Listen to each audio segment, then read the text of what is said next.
Hello and welcome to the SuperShow podcast. It's me, Chris, and it's those other guys, Jamie and Jonesy. How you doing, fellas? Yeah, good. Thanks, Chris. Great to be on the little podcast again. Always fun with you boys. The little old podcast. It's Jeez. only Little the podcast. 35th week in a row, but just feels fresher and better than ever. So thanks for having me. I don't know why I'm talking like this, but please continue. Yeah. We'll get a bit high pitched up there. I see, Jamie, that for those people who are listening on a podcast platform of your choice, you might want to check out YouTube because I see Jamie's plant has disappeared. Oh, it is.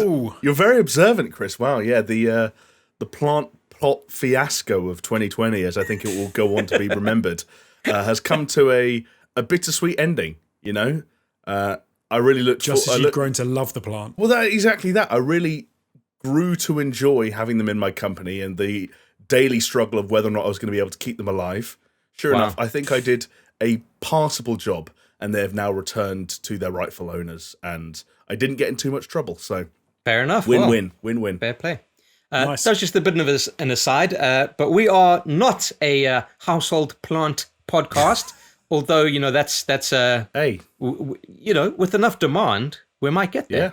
But stretch goals. Yeah, stretch goal. No, we are a gaming podcast. We don't take ourselves too seriously, and we like to talk a whole bunch of shit, as is evident by the pot plant situation.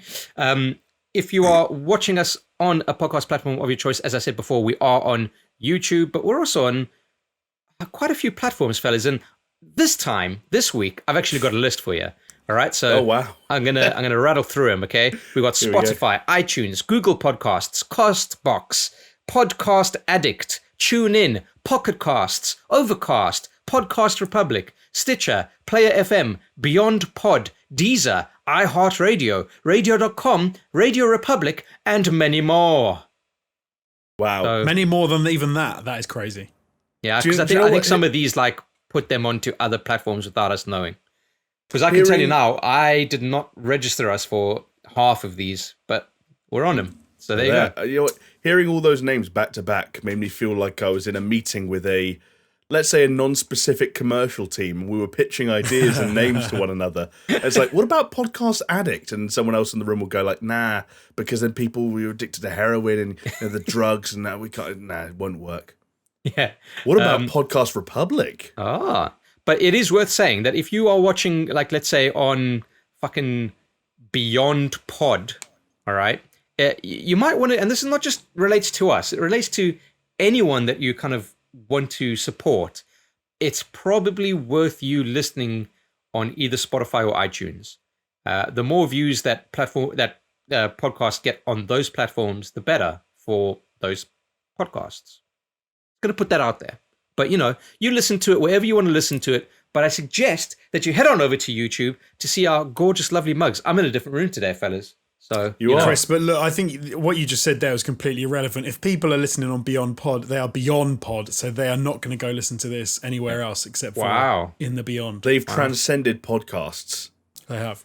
They are beyond. You're right. But yes, so we are a gaming podcast, and we are almost exclusively run through the generosity of our patrons.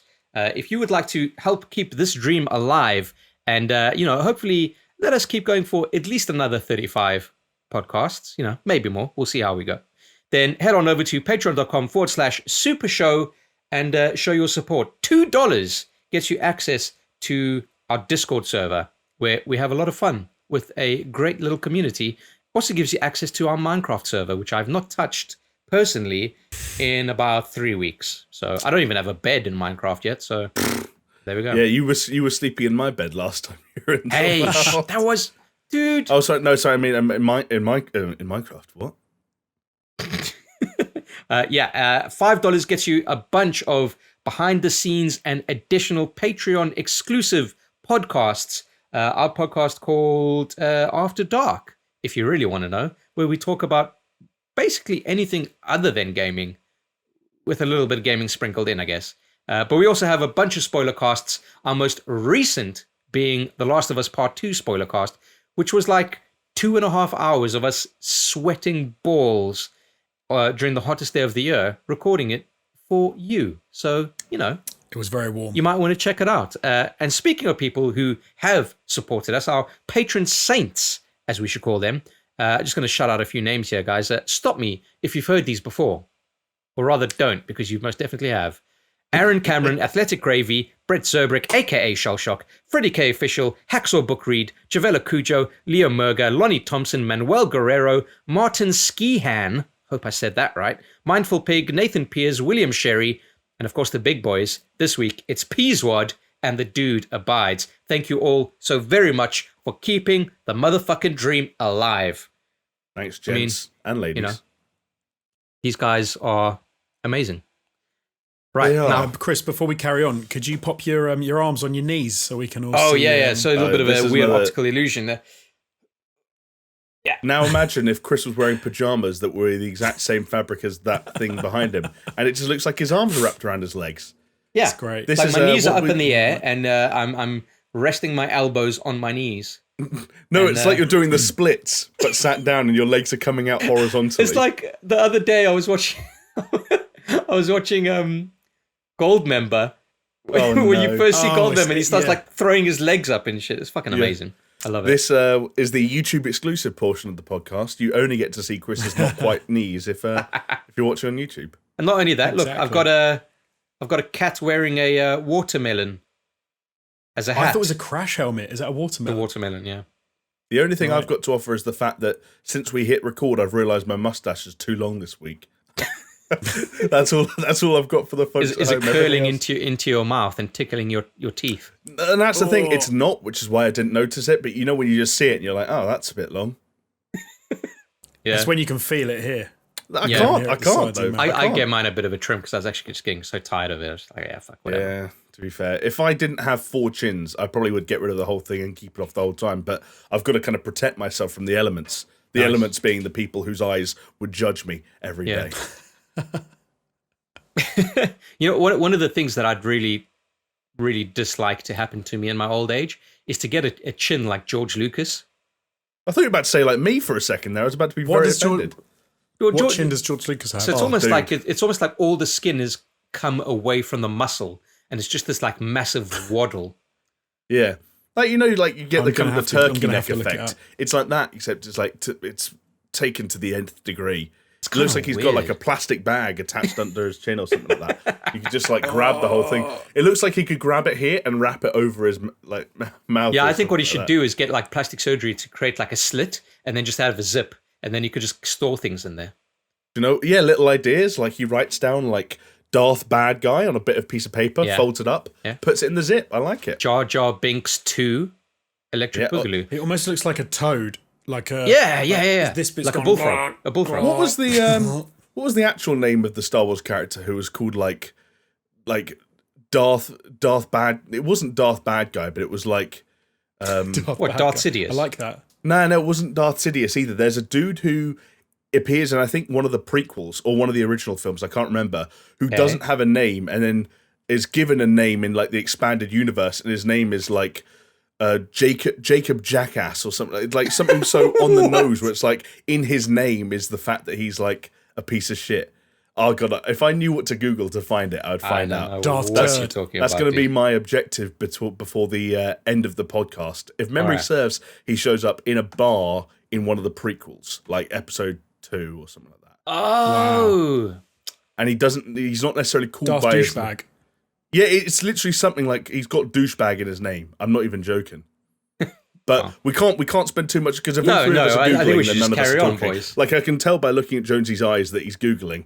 And we've lost Jonesy. This is what you've done now. I found a list. Shall I give you a list of the Darths that have popped up? I don't think Jamie's talking about a Darth though. Yeah. Oh, I see. Okay, let's ignore it then. I can't stop reading them now. I'm gonna take it. Okay, give us a favourite one then. Give us a favourite one. I'm too late. I've closed. Okay, what about this? Okay, here's one for you guys. Hypothetical situation here. Okay, if you guys would be a Sith Lord, and so you'd be like Darth Vader, what would your name be? Are we doing this like as if we were named by George Lucas himself, or are we doing this as if we were actually kind of cool? I mean, maybe a bit of both. I know what I'd be. But it needs to kind of like, it can't be like Darth fucking dildo because it's not going to fit in the universe, right? It's got to be something that kind of like hang on. gels. Why? Give me one good reason why it can't be a Darth dildo. I found it, by the way. What is he? What's his name? His name is Elan Sleazebagano. So he has the word. Awful. He has the word sleazebag in his name. Elan Sleazebagano was a male Balasar death stick dealer on the planet Coruscant. Oh yeah, he's the dude. I posted a fucking gif of that on the Discord. Anyway, we're getting off track here. What's your Darth names? Come on, quickly. I'm Darth Dingus. Darth Dingus. I like it. That's funny actually... enough. My one's quite similar to yours. I was going to go for Darth Skungus. We're related cousins. Does that make me Darth? Do I have to be Darth Chungus now just to complete the trilogy? Yeah, that's great. Oh okay. Yes, I love it. Is it Darth Dingus, Darth Skungus, and Darth Chungus? It's like, you know, we need to get. If anyone out there can draw, it's like we were like the Huey, Louie, and Dewey of fucking Sith Lords. Yeah, that's great, man. I love that. All right, moving swiftly on to the comment of the week. This one coming in from our boy ASB64, who says, "Gamer Boy sweat bath water is the next big thing." I think he's relating it back to you, Jamie, because we mentioned how you were sweating buckets enough that you could fill a bath water or a bathtub full of it.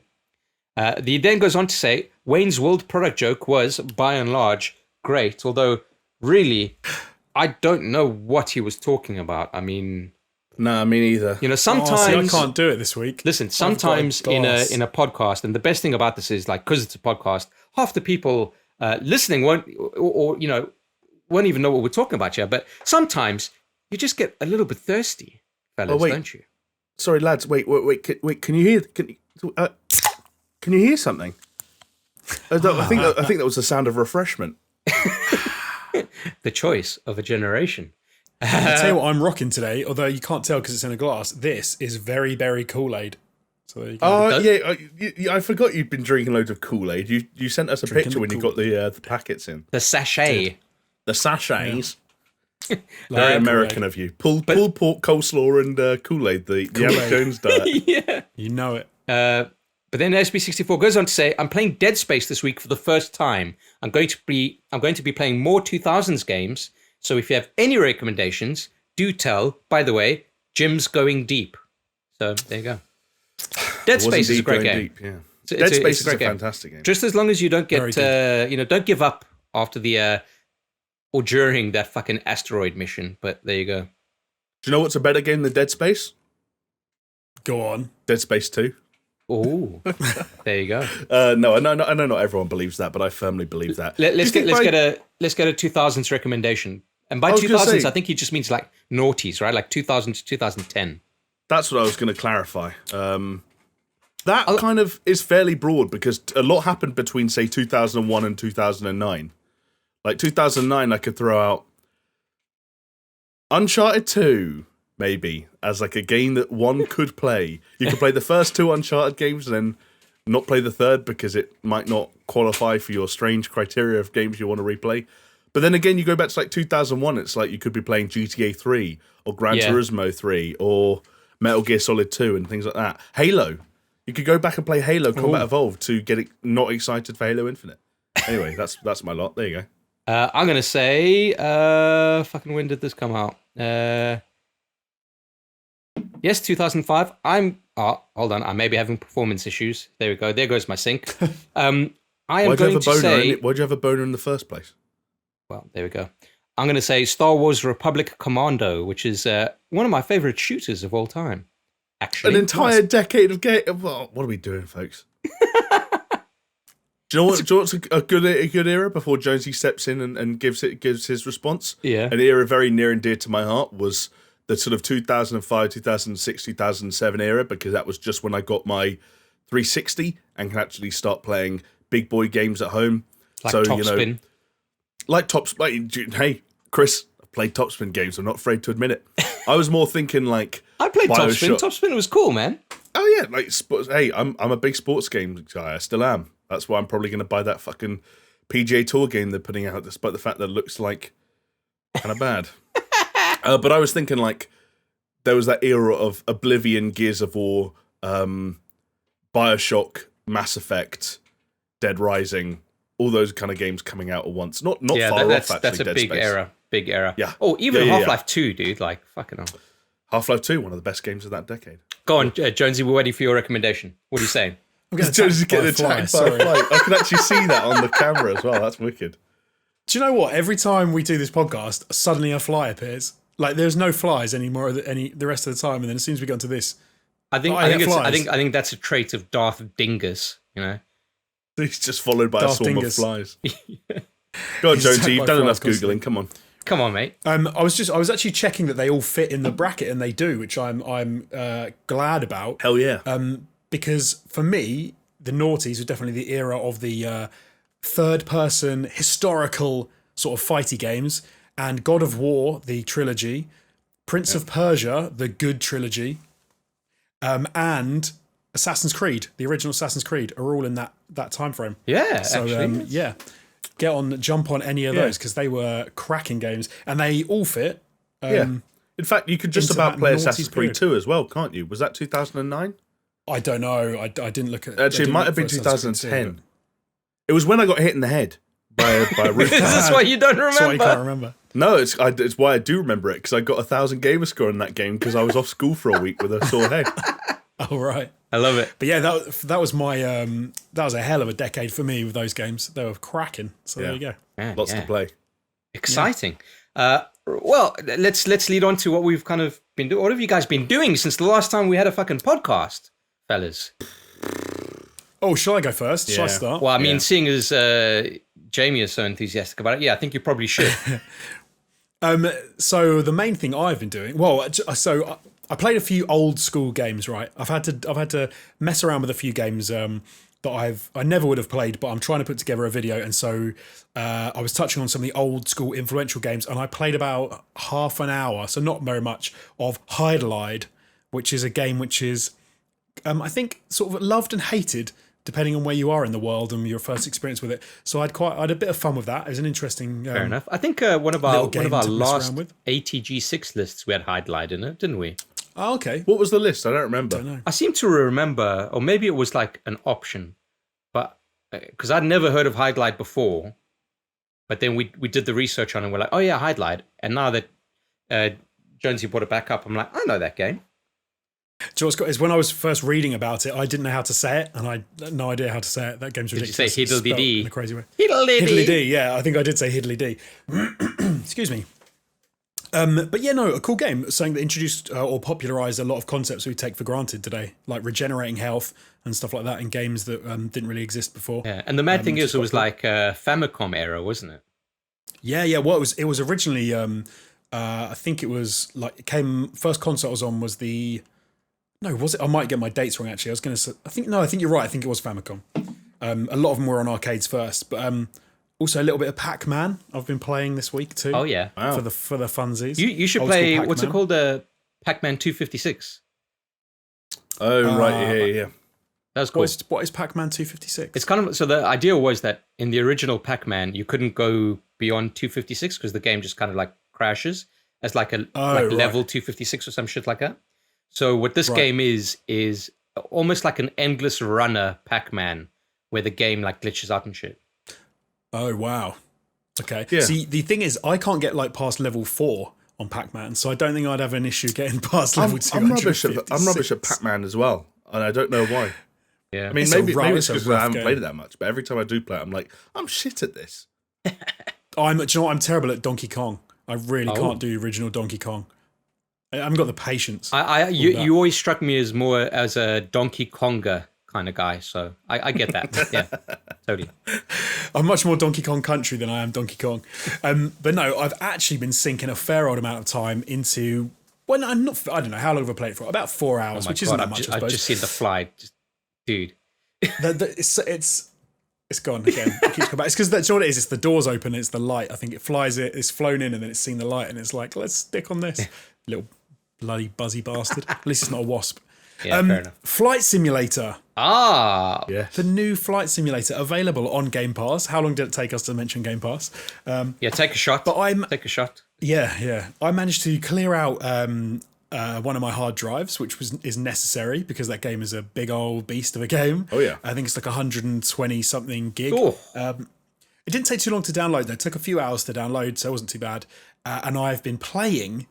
I've played all the tutorials for like the little plane. Yeah. About how to take off, how to fly around and stuff. A lot of people have had problems with it though, but I actually haven't had any issues. Interestingly, it's been playing fine. Yeah. And I can play it on high settings as well, so everything looks very purdy. Nice. Which is good. It's cool, isn't it? Because like people have been going to landmarks and visit because it's quite accurate. I saw recently a bunch of people. They've got a bit of an issue because a bunch of people keep on landing on Jeffrey Epstein's private island. If you had to, do you know what I'm doing after we quit this? Yeah, if you had to fly over there, you just see a whole bunch of like biplanes, like just sat there. Classic, of course. There, I've never really got into flight sim games. I must admit, like I have played them before, but not very much. But yeah, so already I've played through the tutorials, and then I was playing around in like the little planes, and you can land wherever you want. Yeah. Like if there's a field, you can land in it. If you tried to land in a building, you're just going to crash, and the game's over or whatever. But it's a very cool game, and the map representation and stuff. It's not perfect by any stretch. I found my house earlier today, and it had like added a building next to my house, which doesn't exist. Which kind of threw me a little bit. And I think someone on our Discord mentioned that the way that Buckingham Palace looks is more like a block of flats than it does a palace. But I wonder if some of that is like a security thing. I don't know. Like you can't as if people don't know where Buckingham Palace is. Yeah, it's still there. It's still on the map, but it just doesn't look right, which is kind of an odd one. All right. Apparently, some of the bridges over the Thames are don't exist, and there's a couple of roads that kind of I think because what's really happened is it looks like they've taken Google Maps and they've tried to extrapolate.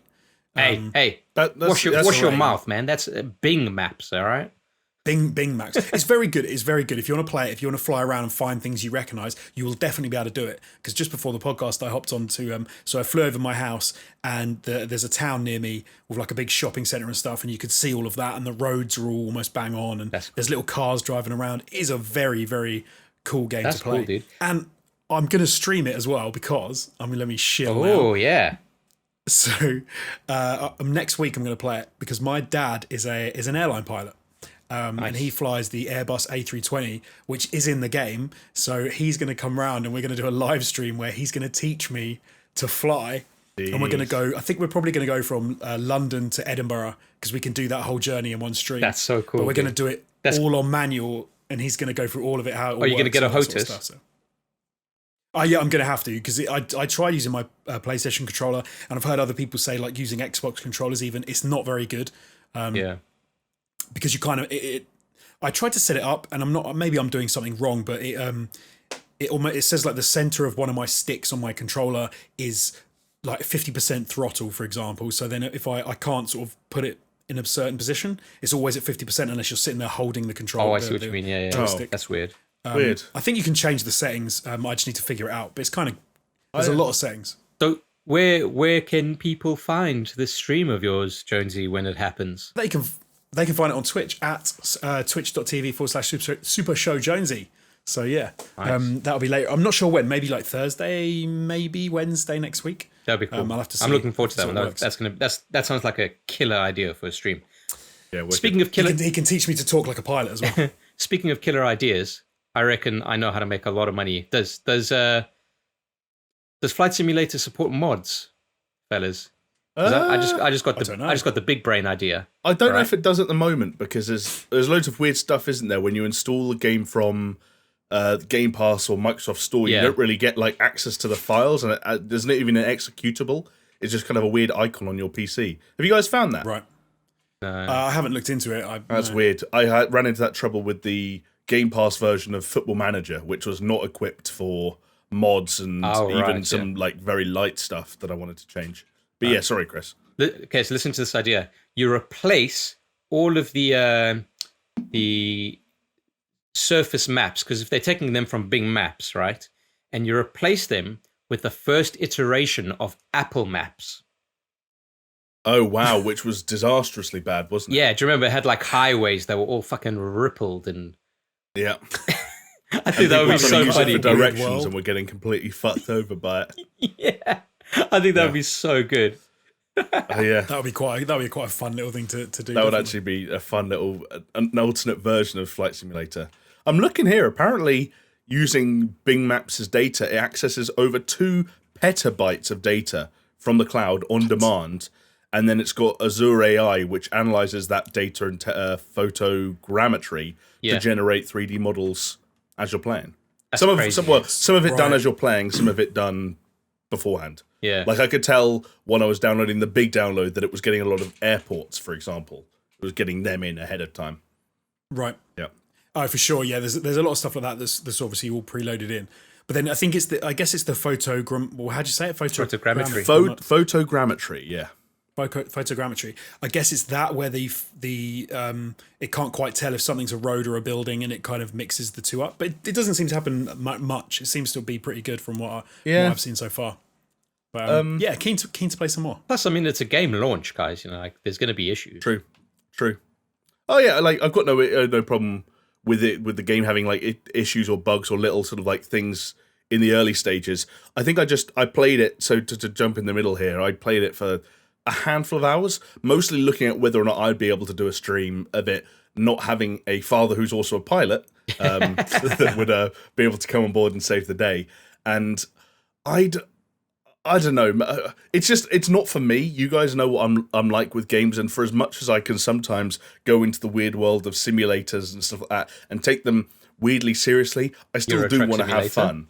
Euro Truck Simulator, sure, but I still do want to have a good time, and I struggled to have a great time with Flight Simulator because I think I just didn't take it seriously enough. I did one tutorial, went straight into whatever Boeing, commercial passenger plane they have on there, and then was trying to do like loops and barrel rolls, and without crashing, I did so much damage to the plane that it gave me a game over.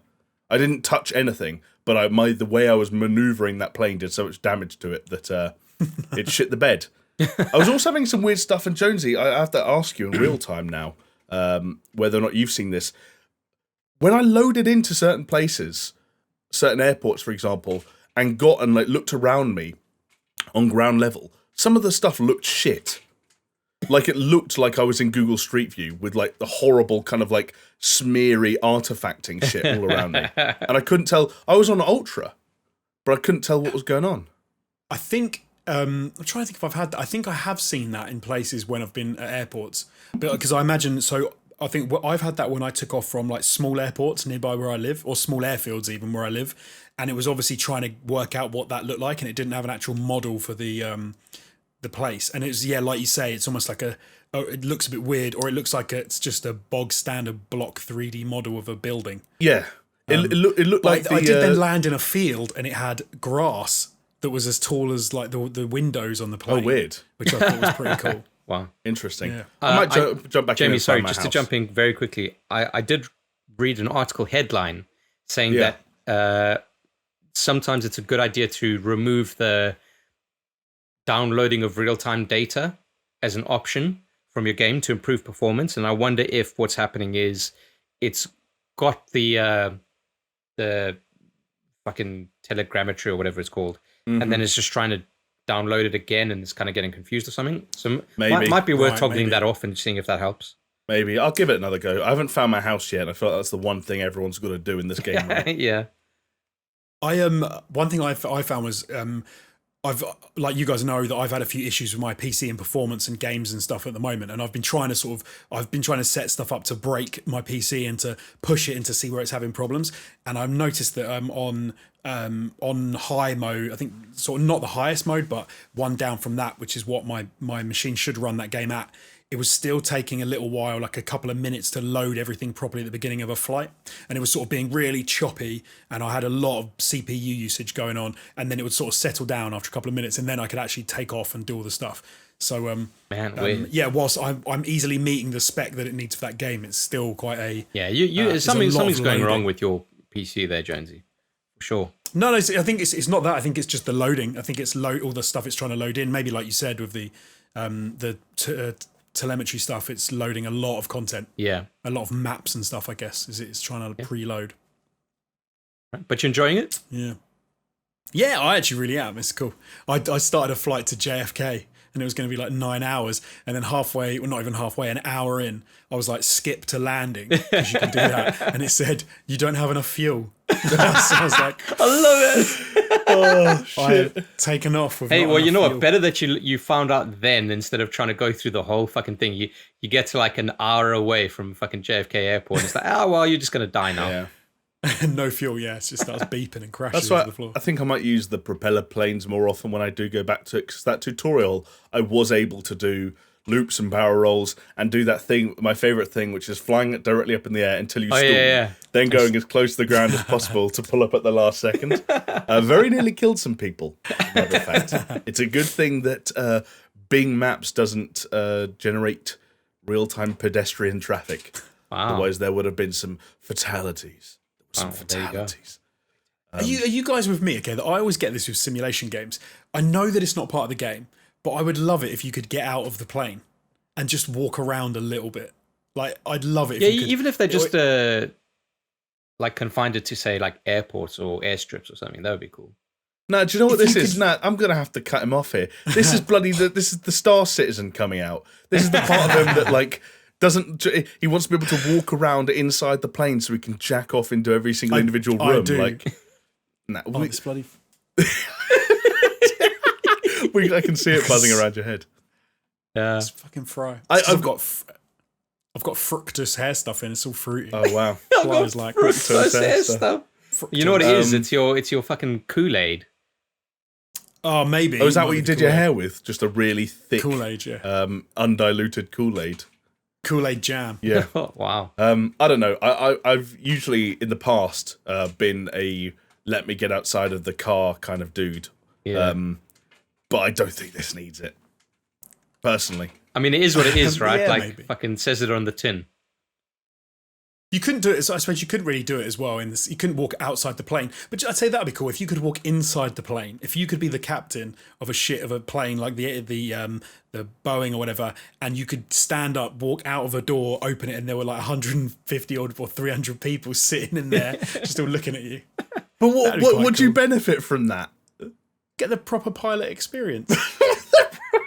Get to say. But Get to say the. it's not close enough that these developers have recreated the entire world to give you the proper pilot experience. But Jonesy, They haven't created it. Jonesy, They've just stolen it from Bing. they've worked with Bing and Microsoft to recreate the entire world, but to get the proper pilot experience, it doesn't matter that Jonesy can do a real-time long-haul flight in some Boeing something or other. Jonesy needs people in the passenger seats, otherwise it's not bloody real.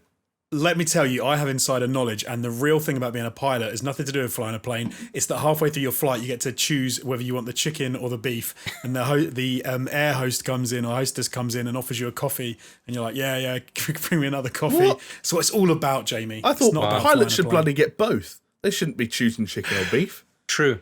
Also, I thought the real part don't of being know. a pilot was getting to do the sexy pilot voice over the intercom, which I hope, That's Jonesy, true, yeah. is. I really hope that's a part of your stream. Like, you don't have to get like a voice changer or something, but Yeah. you have to do the whole like, oh, we have some strong headwinds, and give us a little preview. I'll just get my dad to do it. I don't even need to Nah, do it. because You got to wear the I hat don't as well, wanna- though, Jonesy. yeah. You got to get a I pilot's don't- hat. Also, like, I don't want to get a boner from your dad. I want to get a boner from you. Wow. Like, Wow. Okay. Maybe I'll get him to give me some tips of how you do it. Well, get a please. boner. No, do the voice. All how right. do you get do it. yours hard, Dad? Jesus Christ, this has gone weird. Jonesy sitting down to Anyway, talk about the that's birds and me the bees done. at the age of 34 or whatever you are. And with 2 children as well. He should have spoken to me about it earlier. Yeah. Right. So that's all you've been tinkering around with, yeah. That's me. Obviously, I've played a little bit of Fall Guys, but haven't we all? You know, it's Yeah. a standard at this point, isn't it? Yeah. I'm not sure Chris has, to be honest. You say haven't we all? Well, I downloaded it today. Nah, Chris, it was your worst. It was your worst game of the year. I thought. It's not the Chris- worst game Chris- of the year. Chris- What's wrong Chris- with you? Chris Jones is notorious Fall Guys hater. The guy who started the anti. No, I'm winding you up because I know it's. I know. I'm teasing. I just it's just like I thought I was quite honest with my opinion, and clearly everyone just wants to suck fucking Fall Guys' dick. But yeah, that's all right. That's fine. Look, hey, a lot of people are sucking out that Fall Guys teat right now. You're not wrong about that. Oh yeah, getting some of that news in a little bit. I'll tell you what, Jamie. Before you go, I'll tell you what I've been doing on Please. this weekend, because I'd started off the weekend planning on playing the Avengers beta, because I missed out on the pre-order beta. So downloaded it, fully expected to. Fucking life gets in the way, as it always fucking does, and I didn't play anything. Fucking horrible, fucking terrible. I managed to play some Human Fall Flat with you guys. When did we play that? When did we play that? Was that like Thursday night or Friday night? I get so confused. Yeah, I think it That was must have been Thursday night, actually, Friday night. Yeah. That was a lot of fun. I actually went back to your VOD, Jamie, and I clipped the bit where I was humping Jonesy on the arch. Oh God, yeah. Oh, I did. I think I did the same thing. Yeah, I clipped it. It's nice. So It's now good. there are 2 clips of it. So if people want to go check out that VOD, it is twitch.tv/fullfatjamie. That was a lot of fun. I'm well keen on kind of getting back onto that kind of thing. I think we've got at the time of recording at least, a co-op stream hopefully going to happen tonight. So by the time you're watching or listening to this, it would have happened already. So be sure you just every now and then. They're my favorite streams at the moment. Is when I can get as many of you guys, hopefully you two and our good friend Steph over at Technovovo, involved in a co-op stream. I don't know why I like them more. Maybe it's because I feel like some of the pressure of hosting a stream is alleviated. Oh, when yeah, I can it's share way the stage easier, with you guys. dude. But I prefer them, man. Well, Like I know it's that's not cool. the I done like them as thing, well. but yeah. so no, I think it is the done thing. I think it's like the other side of the Twitch coin, as it were. The space for both. Hey, do you know what it is? It's because the way we used to do it at ATG was you were never on your own. Yeah, And maybe even I if just it was got a used to single that. player game. Yeah. Right. Yeah. Yeah, I miss those days, man. But yeah, just kind of the stark contrast of that is I did finally manage to do my Super Mario Galaxy 2 stream on my Wii. I managed to get everything up and running. It was an okay stream. I had difficulty hearing the game audio. So what I had to do is play through and monitor the audio that was going to like onto the stream and was playing back, but that was obviously at a delay and it included my Right. voice. So Oh, everything weird. that I was speaking, every sentence I was saying, I was hearing back in my ear by like a Oh, delay horrible. of a second or so. And I just couldn't focus. It was the fucking most disturbing thing. And if you watch that VOD, which is twitch.tv/hot panic, so there you go. If you watch that, I can't string a fucking sentence together. I've got like pauses in between the whole thing. It was ridiculous. I was watching that stream live, and I'm not just saying this to make you feel better about the whole thing. I didn't notice that at Yeah. all. Well, that's Like kind of you. I knew there was some audio stuff going on, but Yeah. for me, like the only noticeable impact was like trying to find the levels. And once you got that out of the way, pretty much immediately at the start of the stream, there definitely wasn't any weird, like Yeah. I don't Well, know. You say you it- can't string a sentence together. It definitely didn't Yeah, seem that to me. I was really self-conscious about it, and I was trying my best to kind of like alleviate it, but it was also like I'd be saying a sentence, but I wouldn't know what I was saying in the sentence, and I would just be rambling. Oh, That's right. the thing, though, isn't it? You can get apps and stuff that imitate that effect, where you hear what you're saying played back to you with a delay. Yeah, it just trips you up so much. Yeah, and it's horrendous. It makes you almost. We had it a few times recording audios for ATG where something would go slightly wrong and the monitoring would be slightly off, and it made me feel like I was drunk. And I couldn't Yeah. speak with a normal. I know exactly what you mean. I couldn't speak normally. It made me Yeah. speak in a kind of slow, weird way. I think I think I've gotten down to the bottom of what the issue was. So I'm looking forward to doing some more Wii streams. Definitely doing some more Super Mario Galaxy 2, because that's like one of my favorite games ever. It's such a joy. The music is amazing. It plays so well. Definitely want to do some more of that. But then towards the beginning of the stream, I think it was, I just took up my all my different Wii games that I had in my little pouch, because it was all fucking physical media, right? And just going through all of them, and I was like, this is a banger, this is a banger, this is a banger. I'd like to play this, I'd like to play this. Jamie, one game that I think you would really fucking love on a stream, and actually, if there is a chance of you coming over to my house one day, because it is co-op, and of course you as well, Jonesy, but I think this has got a Jamie game written all over it, is Trauma Center Second Opinion. Oh yeah. Sounds ace. It's so good, dude. That's why you need me there. The clue's in the name, is because you Chris, you need the second opinion Need on a second everything you're going to do in that game. So have you seen what kind of game that is? Is it like Surgery Simulator? It is like Surgery Simulator, but like less goofy, and I want to say more serious, but also at the same time more anime. Like there's a virus inside of people and it like mutates, but so you got the Wiimote, and when you cut someone up, you got to search them.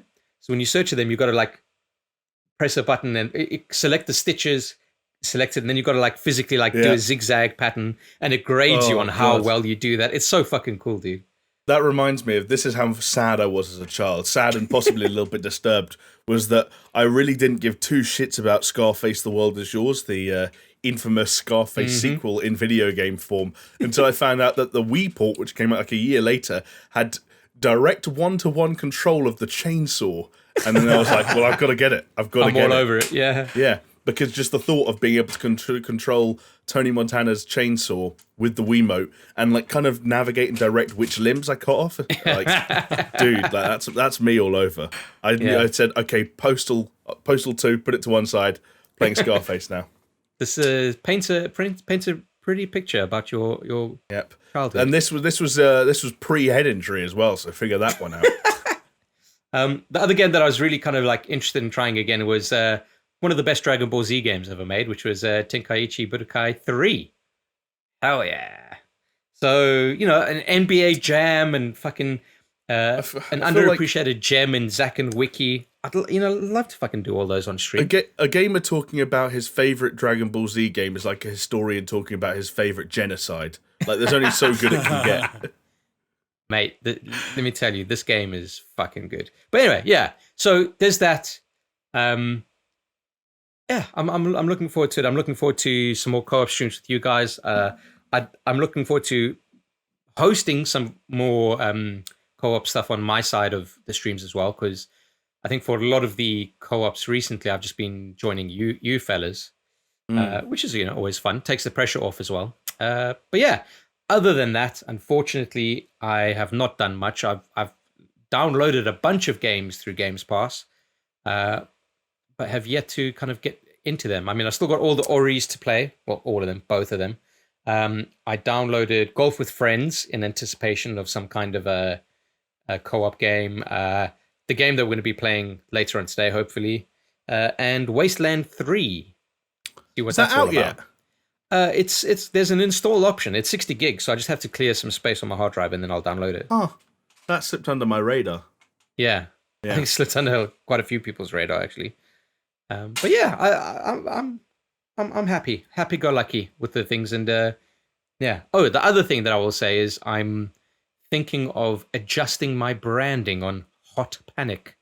So I've just been my favorite thing, right, is just kind of like iterating on kind of like getting inspiration, having an idea, getting inspiration, trawling the internet, getting ideas, and then trying to like mock something up. Yeah. Whether anything comes of it, I don't fucking know. I forgot the time. Well, this is the thing. Yeah. Like, I remember you and me both used to like that a lot back in the A2G days, and there was something really exciting about having a blank canvas with all the streaming stuff. But I've had 2 or 3 evenings now where I've sat down in front of that blank canvas and kind of thought, right, what have we got? What are we going to cook up today? Got? Nothing. And the answer is like 4 hours have passed. Why am I watching K-pop music videos? Well, this is what you're not realizing, Jamie. Your whole aesthetic should be K-pop. Yeah. Do you know what my aesthetic nearly was? And I wish this was a joke, but it's absolutely not. Was bad rap albums. Like, I was reading an article about like album artwork, I should say. Yeah. Really bad rap album artwork, and it was like people photoshopped in as like soldiers, and there were tanks everywhere and bad explosions, and like really terrible. You know, when you were doing sort of like projects at school on Microsoft Word, and you'd get like the weird word art where it'd art, like that kind of titling. And I was like, what if I really leaned hard into the bad hip hop album artwork aesthetic? But then I just couldn't be bothered. Well, what about, because we said, what was it? Like Holy Wharton strippers or something. Oh yeah, that was like I can't remember what that was from. It might have been one of the tracks of the debut EP of underground hip hop artiste Stretch Marks, but never saw Full Fat Jamie. Never saw the light of day. If you don't know, now you know, that kind of thing. Problem is to do those kind of like you're saying, like bad artwork done well and make it Right, look good. exactly. It's actually really people don't realize it's really hard to do. You can't just do a shit job and then go, yeah, but it's meant to look shit. The whole point is that it looks good, but it looks shit. I beg to differ. Life of Pablo did exactly that. So Yeah, and have you seen the covers for the new EA Sports games this year? oh, they're horrendous. They're full on. What's the subreddit? It's like graphic design is my passion or something like that. It's like the meme. Look at me, so down with the kids. But yeah, God, some of the. Well, at first, it was just UFC, and I thought, what are they doing? But now all of them have got that same style. Yeah, dude, I was very surprised to see it on FIFA. Yeah, I know what they're going for, but it doesn't work, in my opinion. Jonesy, are you pulling it up now? I'm not. I can do. Oh, sorry. No, I saw your eyes wandering. I thought we were You just glazed over because we started talking about EA Sports. Who could blame him? Exactly. Yeah. I am going to have a look, though. Did you end up making anything, Chris, for Hot Panic? Still in the process. I've got all my inspiration folder is full. Wow. So, and now it's currently on finding the right font. Hey, that could be a long and exhaustive process. I enjoy it, man. Like, it's fucking the geekiest, nerdiest fucking editor shit. That Here's you a do, question. Now that you're making something for like a brand that could theoretically be like a commercial, could have a commercial. It'll element never one be day. commercial, dude. No, but you know what I mean. Come on. Like, let me. What I was going to ask you: are you using DaFont? Yeah, of course I am. When you're on DaFont, are you making sure that you're only looking at ones that are either 100% free or like completely don't need attribution or anything like that, or are you just looking at all of them? Because there was a part of me that was like, I was doing some freelance work the other month, and I was making stuff for someone else for whom it would absolutely be commercial, and I was like, actually, I can't just pick fonts willy nilly anymore. I've got to make sure that these are like fonts that are completely cool to be used for everything. It's a weird old game. It is a weird old game. I'm not bogging myself down with that because I think if you ever find something that you like, and let's say you want to do it commercially, you're not like, unless you're going for like the top tier fonts, the chances are if you find a font on DaFont that you want to use, the license will be like $10. Yeah, in most cases, though, you can just buy those things for so cheap. Like, I'm with you. You can, you don't need to go crazy unless it's going to be on television in a movie released globally. Then usually, exactly. Right, exactly. Right. Which, hey, I mean, the future is full of endless possibilities for the Hot Panic brand. Who's to say we don't have Hot Panic the movie in a couple of years' time? Hot Panic the movie, yeah. Where Chris is played by that guy from CSI that no one remembers the name of. Fuck, what is his name? It wasn't CSI, it was NCIS, wasn't it? Oh yeah, this is just going to be a whole podcast of us Googling things every 15 minutes. I like it. Because we can't remember people's names. Are you sure, Chris? Are you sure it wasn't Elan Sleaze Baggio or whatever his name? Yeah, it totally was. NCIS. No, it was. I'll tell you what. While Chris is Googling, tell us about what you've been up to. Yeah, because I haven't played much, I'll be honest. I've been focusing this week on clearing out my backlog, which now that I've said that out loud does sound like I'm talking about my bowel movements, but I promise you I'm not. I remember you once were talking about how you used to eat sticks and hay to form a butt plug. Yeah. It's kind of, I like the, no, I'm not, I was going to pursue that. I was going to go down some whole weird joke, and I'm not going to. That's the kind of thing. This is the thing, recording podcasts and doing live streams has taught me now, sometimes you just have to say no. Like, someone's going to try and lead you down a path which ends in a bad joke, a joke that shouldn't be made, and you just have to say no. I'm putting my foot down. No scatological humour for the rest of the podcast. All right, fine. Fellas, I need some help here. It's not NCIS and it's not CSI. How are we meant to find this dude, Chris? What's the other fucking one? Are you sure it's not NCIS? Which is the one with LL Cool J? I don't fucking know. We can't do this, can we? What, all sit here looking up NCIS? Yeah, we can't sit down looking at various police procedural TV series until we find the one that has the actor that looks like Chris. Can I just say, that you led us down this path? I didn't say start Googling. You did. You said Hot Panic the movie starring that guy that Chris looks like vaguely. And yeah, but I didn't say start Googling him.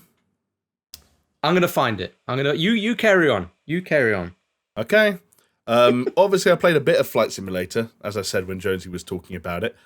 this is so weird because I'm looking at it and you're both Googling and I feel so strange just talking. I'm listening, dude. I'm listening. I can multitask. I'm listening No, with my ears, it's mate, not even a listening thing because obviously I know I'm talking to the folks at home. This is just between you and me now. If you're listening to the podcast version of this, I'm looking and pointing at the camera. This is like a direct connection thing, and I hope you're feeling my energy right now.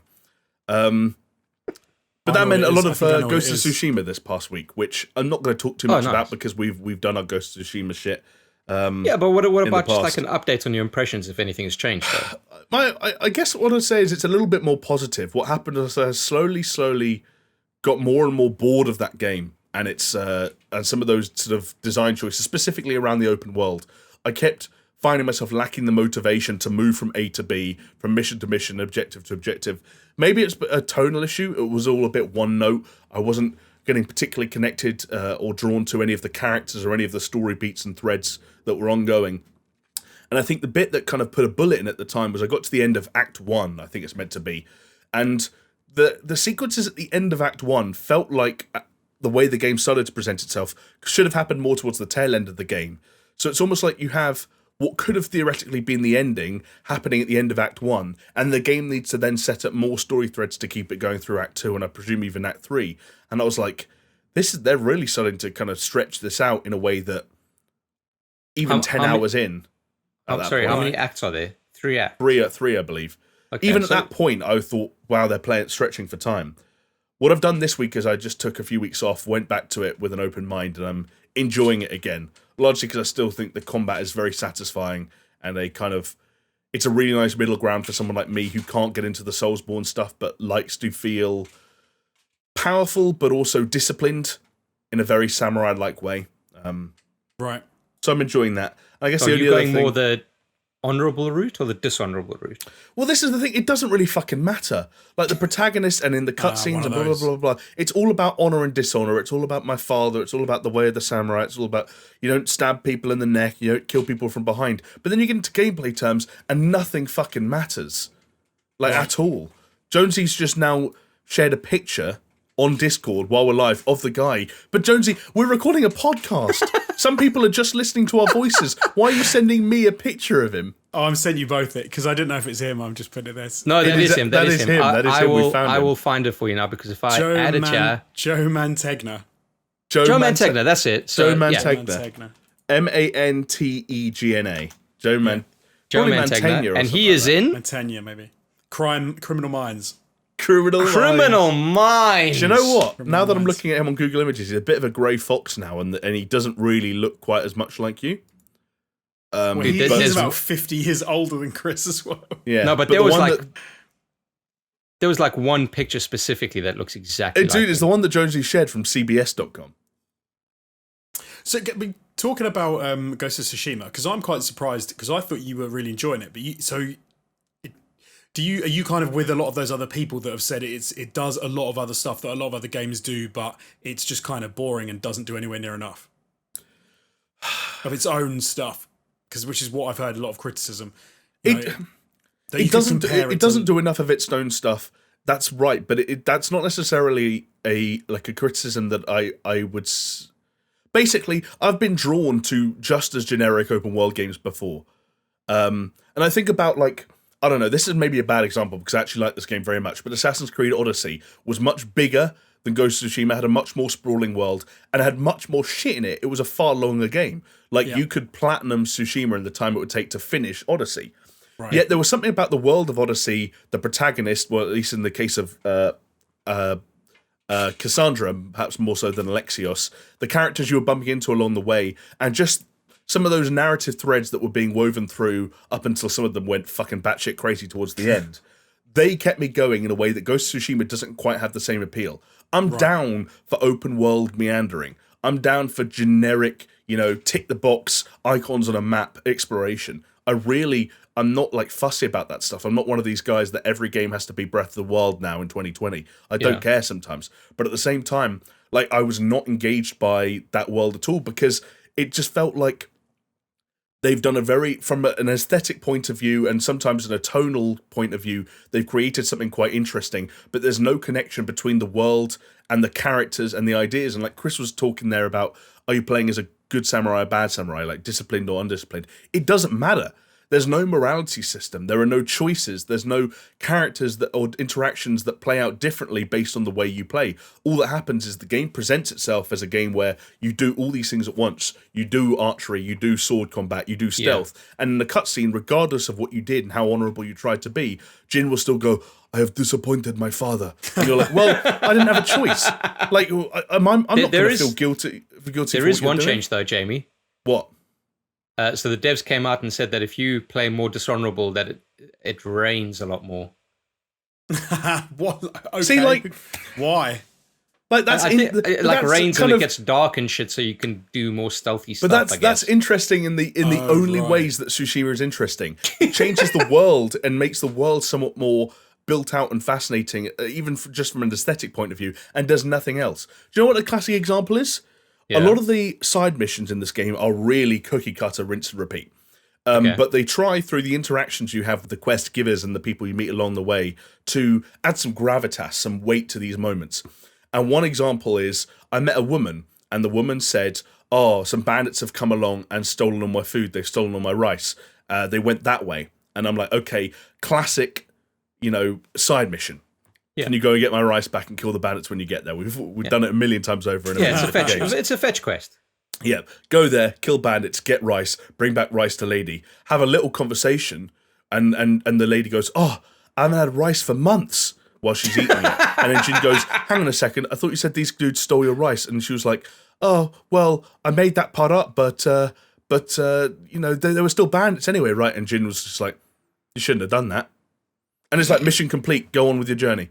It's like you're trying to think of interesting ways to like insert shades of grey into all these scenarios and create like what's really going on. There's a twist in every tale, but it's like it doesn't mean anything. Like life still goes on. There's no consequence to anything in that game. And I'm not saying every game, like every action in every game, needs an equal reaction and blah blah blah, all that physics shit. I'm just saying that there occasionally felt a disconnect between like what I was doing and Jin and the world and some of the other elements and some of the other characters that meant that when I got to the end of Act 1 and it was like, here's a kind of limp, weak attempt to set up a premise for an Act 2 when the game could have theoretically stretched out the Act 1 into an entire game, I was like, I don't need to do more of this. And so I did for about 3 weeks. There's a weird thing with that. And now I'm doing it again. I think the problem they have with that is you can just think of so many games that do it better. And the second that you say that, it's like, well, if there's games that do it better, then they could have just made it better. And they've obviously, I don't know if it's development time or laziness or money or what, but like, why did they feel the need to just inject some pointless grey by having a bit of a dialogue option? We've got a news story coming up later that suggests it is neither development time nor money. Sure.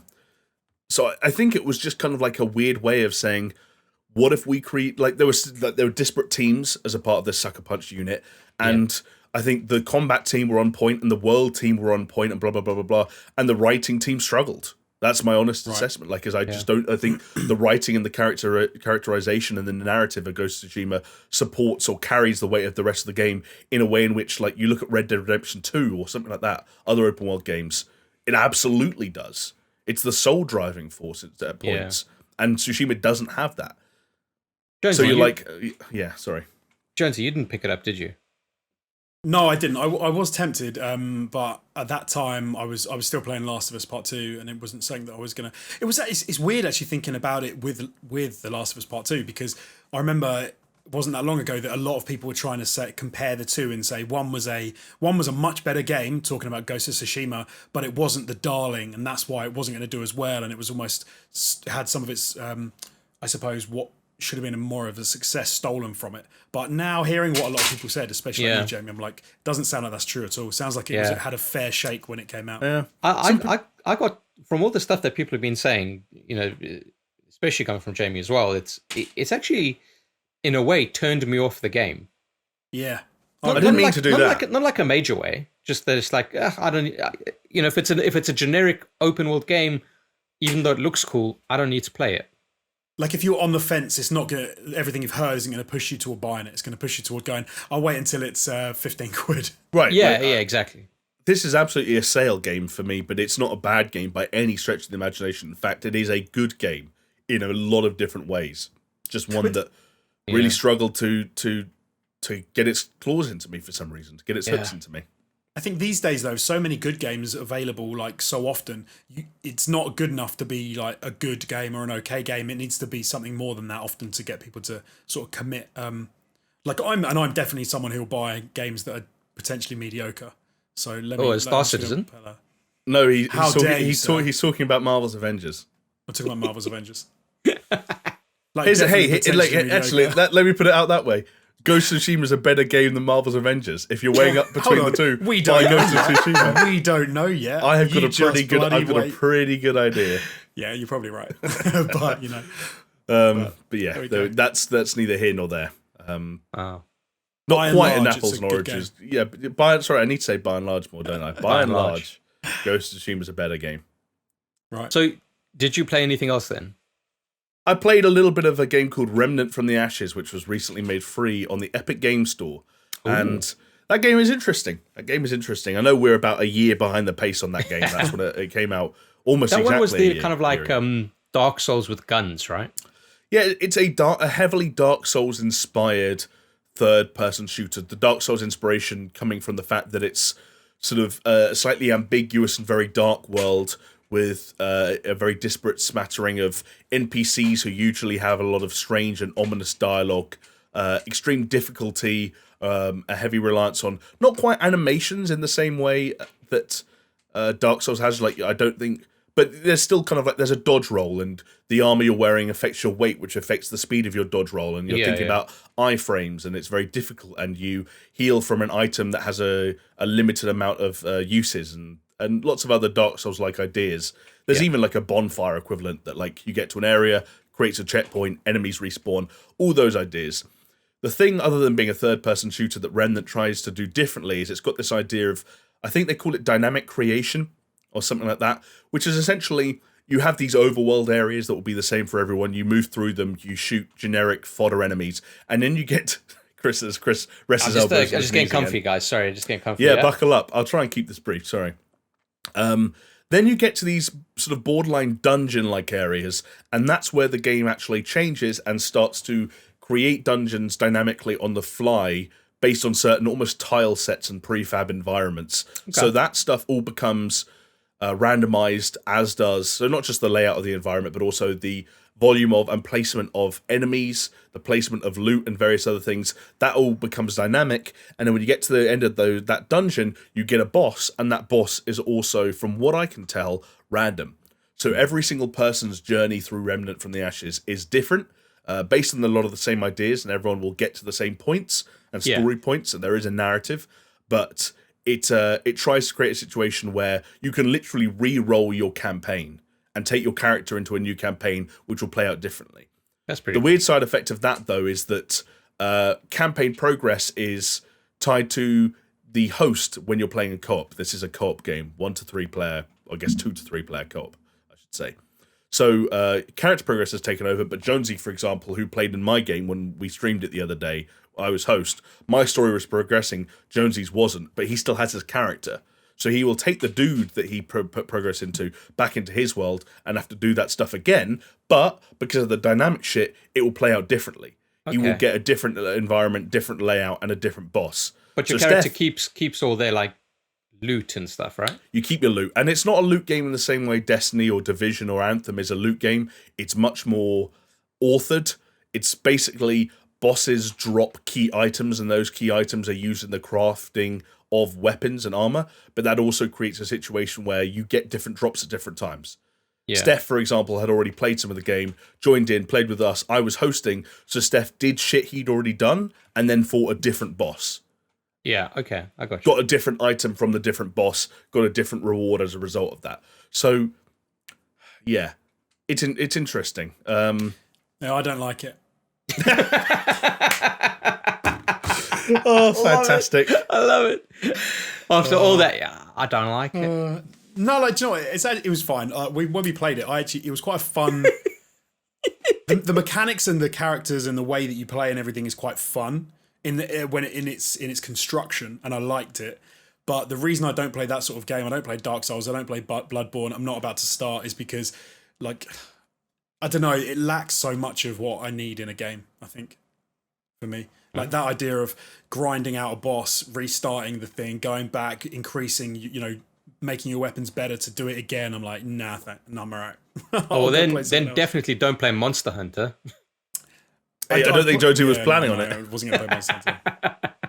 I'll be honest, I agree with a lot of what Jonesy said. I don't like the same stuff, and that it was a cause of frustration at certain points. Yeah, fair.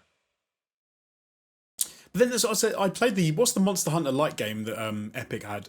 Dauntless. Dauntless is a great game. I had a lot of fun with Dauntless, but just kind of get bored with that gameplay like loop after a while as well, because you end up fighting the same things again and again to grind to get your loot, and kind of over that as well. Yeah, I think now that you mention it, I had a better time than I thought I would with Dauntless as well. Maybe because I was like slightly better, more easily impressed because it was entirely free to play. Yeah. Right, maybe. Yeah, Dauntless wasn't bad. But yeah, Remnant from the Ashes, free on the Epic Game Store. Probably still, as people are listening to this. And if it's not free now, then Enter the Gungeon will be free, and that's also a good game. So, now we're talking. That's a game, boys. Regardless of when you sit down to listen to this crazy podcast that we haven't really got anywhere after an hour of recording, there's probably something worth downloading for free on Epic. So go and have a look. Hey, it does say like there's sponsored. nothing worth it in this. Up until now, people have learnt and listened and been entertained. We've by spent a a number combined of things. 4 hours Googling stuff so far. Finding out about Joe Mantegna and what was the other thing? Oh, Sleaze Bagano. Sleaze Bagano. Wow. Okay, well, look, you spoke about Ghost of Tsushima, and I said how all the stuff coming out of it, even though it's kind of like critically acclaimed, but there's some issues with it, it kind of put me off playing it. But there's been some developments, fellas, that is making me want to jump right into it eventually when it comes out. Because Sucker Punch have shown off Ghost of Tsushima Legends, right? Which is basically a free download for everyone that owns the game. And it's a separate mode. It doesn't follow the original character, it doesn't follow Jin or any of his companions or indeed that story. And instead, it's a co-op game focused on 4 warriors of legendary status. And I guess like in a foil to what Ghost of Tsushima, and it's kind of based in a grounded reality, this one is more haunting and fantastical because it's inspired by Japanese folktales and mythology. So kind of going like, I don't know, I guess a Neo-esque kind of style, Sekiro. Yeah. I think this looks fucking cool. It looks... And the weird thing now is I'm looking at all of these games and these experiences differently, right? Because I now hear 2 to 4 player co-op with pre-made character classes, and I'm immediately thinking, I'm going to stream that with you guys.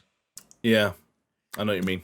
Do you know what's funny is if they'd have gone with that as the game was that, I think I would have had much more I probably would have bought it much sooner than I probably would get Tsushima, just because I like the idea of that world and how it looks and that fighting style, and then I can start to think of... It's hard though, Jonesy, right? Because it's so different.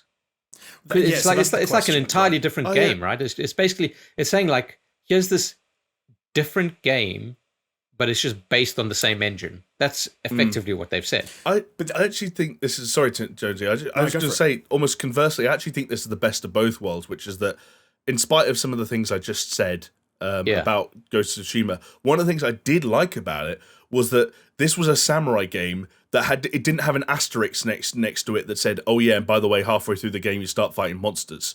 Like Ghost of Tsushima is a samurai game that's about samurais. And yes, Jin, can get led to places by the wind, and yes, he kind of implies that he can talk to foxes, and there are some weird fantastical elements to it. You just find out that he's been smoking like fucking angel dust or there is a hallucination mission, weirdly enough. Yeah. But it never goes full on like, now you're fighting Japanese folklore demons. It leans into that mythical stuff in a way that's interesting without ever going full, do you remember when the Uncharted games were like, and now you're fighting weird ancient blue people?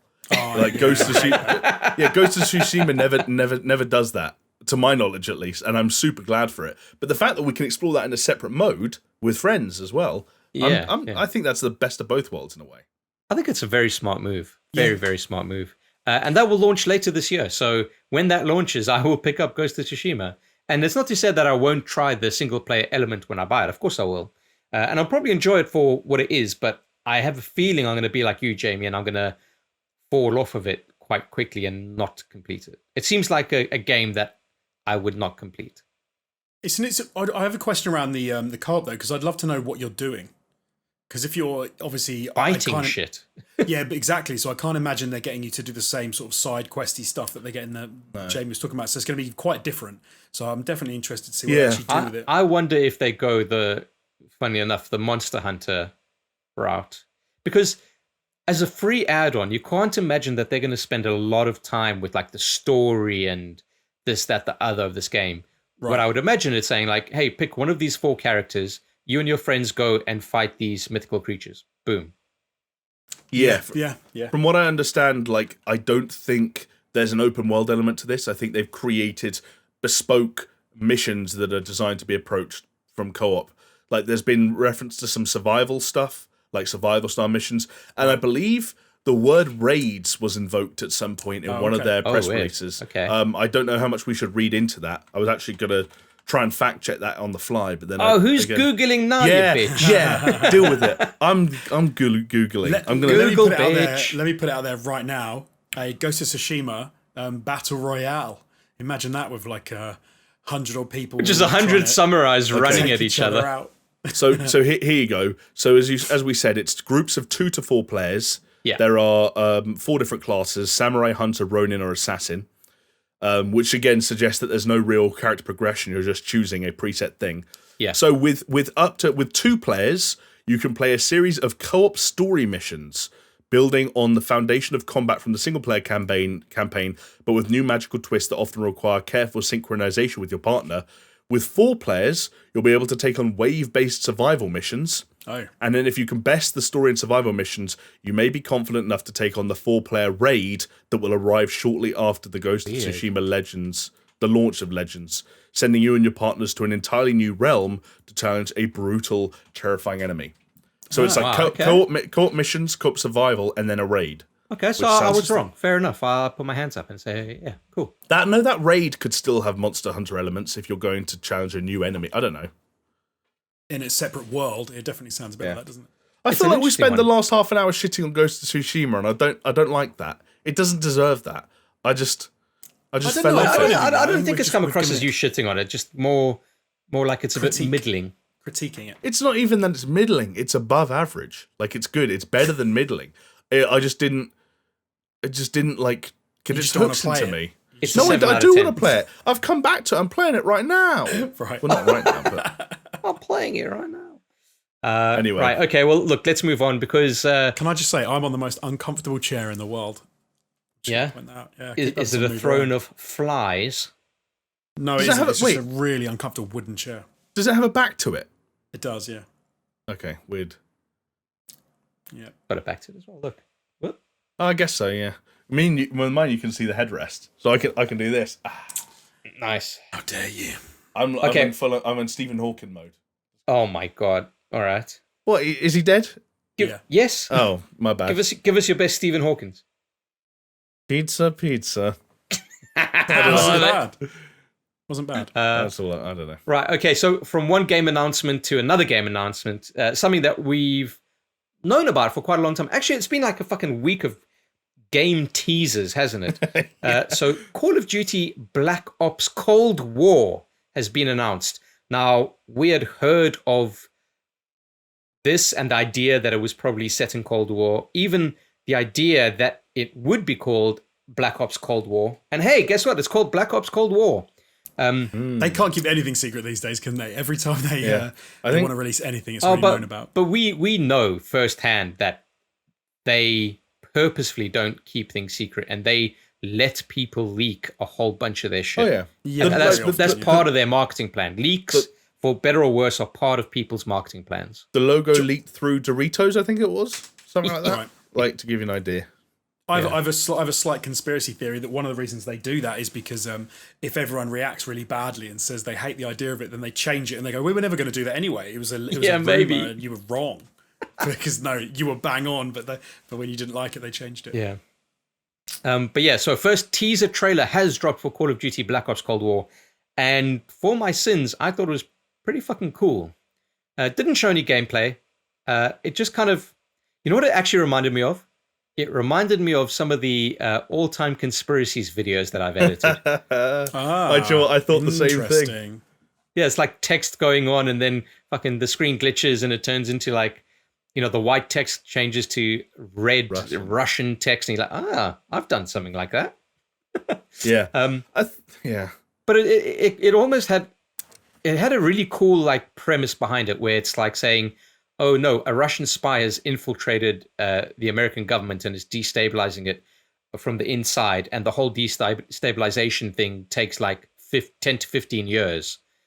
It's a really cool premise, but what struck me about it was it's very not Call of Duty. Like, how are they going to do like a fucking Call of Duty game out of that concept? I wouldn't say it's not Call of Duty, because I think it is quite Black Ops 1 in a weird way, wouldn't you say? Yeah, potentially. I mean, don't get me wrong. Like, at the end of the day, that what they're going to do is they're going to find ways to extrapolate. You know, yeah, of course they will. Intense. Go to Cuba and fucking gun down everyone there. You know. Well, yeah, you literally do that in one of the Black Ops games, don't you? I know. You go and shoot Castro. Yeah. So yeah, like they'll find ways, but at the same time, like as a teaser trailer, an early premise, I was like, yeah, I can see how they might try and make a Black Ops game. I don't know what they're gonna like. Whether is it Perseus, the name of the code name? Perseus, yeah.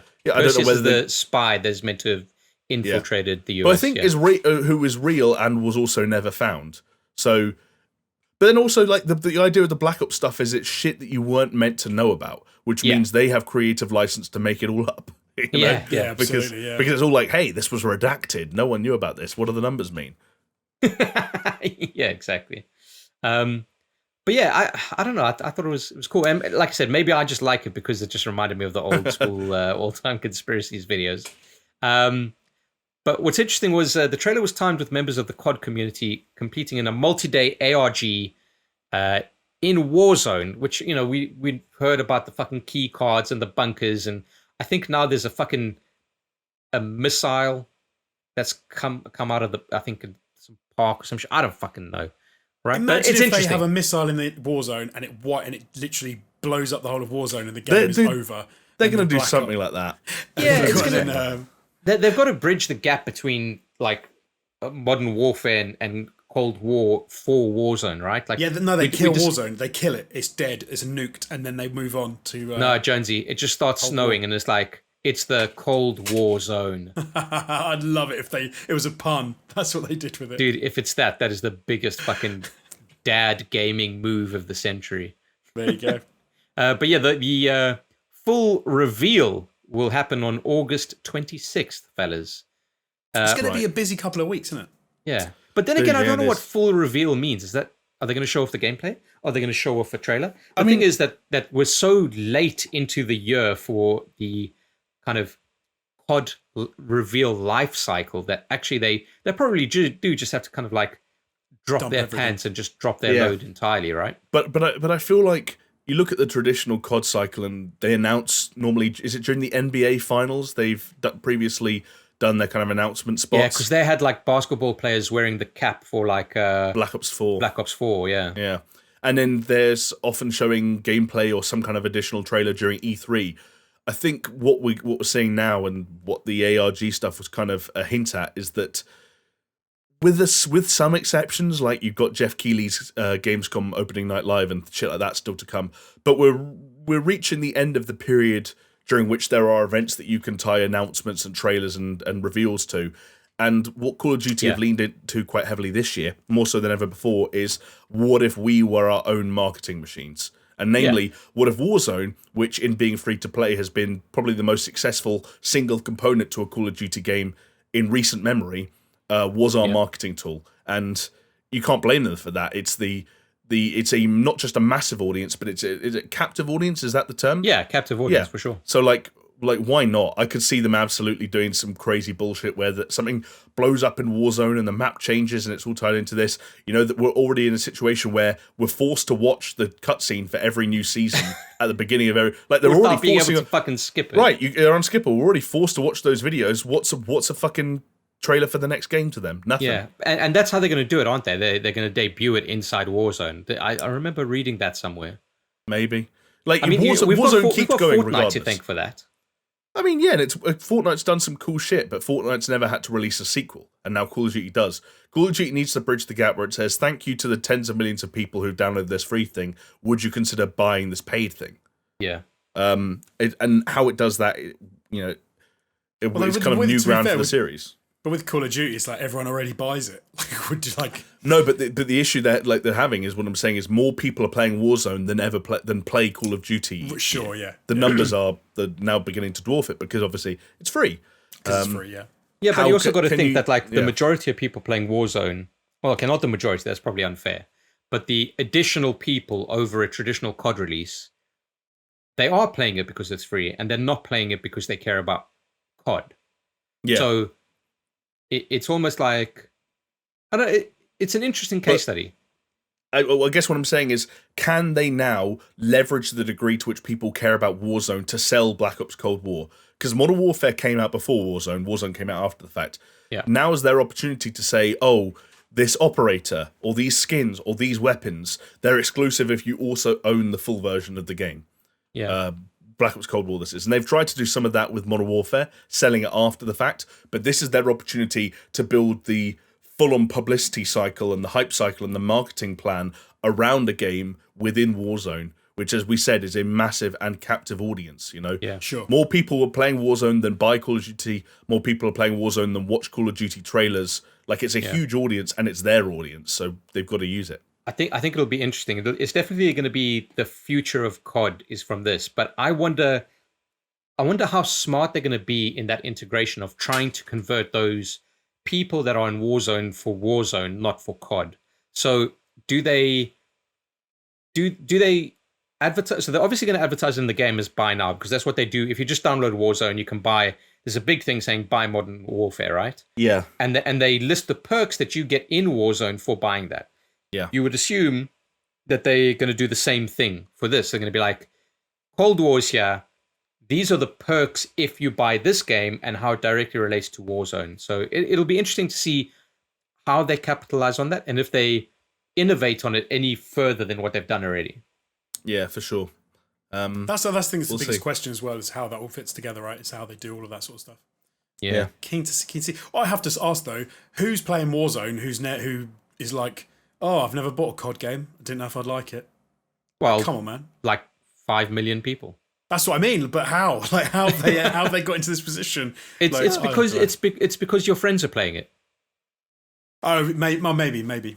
Your friends are playing. Your friends are playing online, and you're like, oh, I want to play games with my friends, and they're like, oh, well, we're not playing these games that we usually play. We're just playing Warzone because we're fucking mental. I think and the only games I buy every year, pretty much without fail, are the COD games. I think. Oh, there you go. You know, Yeah. has to It also feels like Warzone has created a situation where the attachment rate to the Call of Duty game is longer than it ever has been before. You know, we have the reason we have made it to August and it doesn't feel like there's an awkward silence around the next Call of Duty game is because of Warzone. Because Call of Duty continues to dominate the conversation, continues to dominate what people are playing, what people are streaming, and so on and so forth. This is the most relevant they've ever been this late in the cycle. Well, you know? It was the case until Fall Guys, but there you go. Well, yeah, Fall Guys is having an interesting little moment in the spotlight. Yeah, I would be interested to see, like, have they? Oh, fuck! How can I say this? Is Warzone too big a success to, like? Is the success of Warzone going to diminish the success of Black Ops Cold War? Like, I'd be interested to know. Potentially. Like, are people not going to be interested in it anymore because they're just interested in Warzone? I mean, You've obviously you're going to have already, that core. right? Yeah, you're going to have that core group, obviously. But, like, especially if you think of a COD game. COD game comes out, people are like, yeah, okay, it's got the single player, but the multiplayer is really what people go there for. But if Warzone is the, maybe seen as the better iteration of that multiplayer formula, then do people really care all that much about Black Ops Cold War? I wonder. I'm not saying either way. I mean, I'm not putting my I name 100% on the get where you're you know. coming from. Yeah. The feeling I get is that there is still a huge appeal to a new Call of Duty title. There's still a huge audience for it. I don't know that there are that many people out there that say, I'm playing Warzone and it's free and I'm getting my Call of Duty filled, so I don't need to buy the new one. There are probably some people in that situation. But then Call of Duty probably look at that and say, hey, they're still in our ecosystem. They're still buying our season passes and spending money on microtransactions. Like Warzone a win's a win. Right. Like, there's probably people at Activision who prefer Warzone players to people who buy the latest release because they make more money from them in the long run. Yeah. I just wonder if it's the beginning of the end for single player. I don't know. Because we've already had a Call of Duty without a single player campaign, and now they walked but it was back nowhere near as successful as this, dude. No, but then they put it back. But I don't know. I see again. I see where you're coming from, but also like the Black Ops Cold War stuff and that style of trailer and this style of launch. Like I think you don't lean that heavily into that era and those ideas unless you've got a campaign that the campaign still, in my mind, leads the direction and leads the tone and the feel of the game, and then the multiplayer and now Warzone, I guess, follow. Yeah. I wonder what's interesting is you might start to see a reverse of that, because now with the success of Warzone, they might get to a point where they know what they want to do with the Warzone, and so that has an effect on how they then what story they tell in the actual campaign. So it's interesting how can each have a knock on for the other. Also, you've got to keep in mind that Black Ops Cold War was in development for however long it was, and Warzone So Warzone comes out, but COD games are still in development. So there needs to be a cycle where those COD games come out before a new strategy is brought up, right? This one, of course, being slightly different because this is the one where Sledgehammer Games one was cancelled, and Activision went to Treyarch and said, please make another Black Ops, which is why we have 2 years between Black Ops and Black Ops rather than 3 years, which it should have been. Which is, again, creates all kinds of interesting theories around, maybe that's why we haven't seen this game yet. Like, this is the is this the most rushed Call of Duty we've ever had? Which is kind of hard to believe, but again, that's what the rumors suggest. I don't know. So many. I'm glad that we have interesting unanswered questions around Call of Duty again. Yeah, because then it keeps us in a job, right? Job. Fucking. Well, because imagine if the flip side of this was like Sledgehammer Games' Call of Duty World War II 2. World War 4. Yeah, World War 4. Yeah, fucking hell. All right, well, anyway, moving on to another game that is being teased. The fucking Warner Brothers Montreal Batman game. Being teased ahead of the DC Fandome. The Fandome. Fandome. The Fandome. Man, that just sounds like I'm having a fucking... Every time I say the Fandome, it sounds like I'm having a fucking... Get your tickets to the Fandome. So DC obviously, Warner Brothers, I guess, released this trailer for the DC Fandome. It's kind of a little bit of a hype trailer. I know, Jamie, you were kind of big on board on it. Embarrassed by how much I watched that, and I was like, okay, fine. I'll come to the Fandome. Get me my ticket to the Fandome. Fine. But yeah, as part of the DC Fandome, they're going to be discussing a whole bunch of DC films, TV shows, games, etc., etc. And of course, the main one that everyone wants to know about is this Warner Brothers WB Montreal game, which is meant to be following the Court of Owls kind of storyline. But, we don't have any definitive answers to this fucking question, I guess. But it's almost like they're doing this little bit of an ARG, where Warner Brothers Montreal released a tweet. I mean, they've been tweeting for nigh on almost a year now, on and off. But now they've really ramped it up to a proper ARG, where they're releasing some flashing images and people can kind of like decipher shit and then go to a site and enter in stuff, and it reveals some more of a map. And I think one of the bad guys has been revealed, which would be Two-Face, a bunch of flashing symbols pointing towards potentially different factions from Gotham City, ranging from the Court of Owls to, the good old GCPD. But the game will reportedly be called Batman Gotham Knights. I don't mind that name. It's interesting. But the plural on Knights is an interesting one. I don't know, it's just like so little known about this game, isn't there?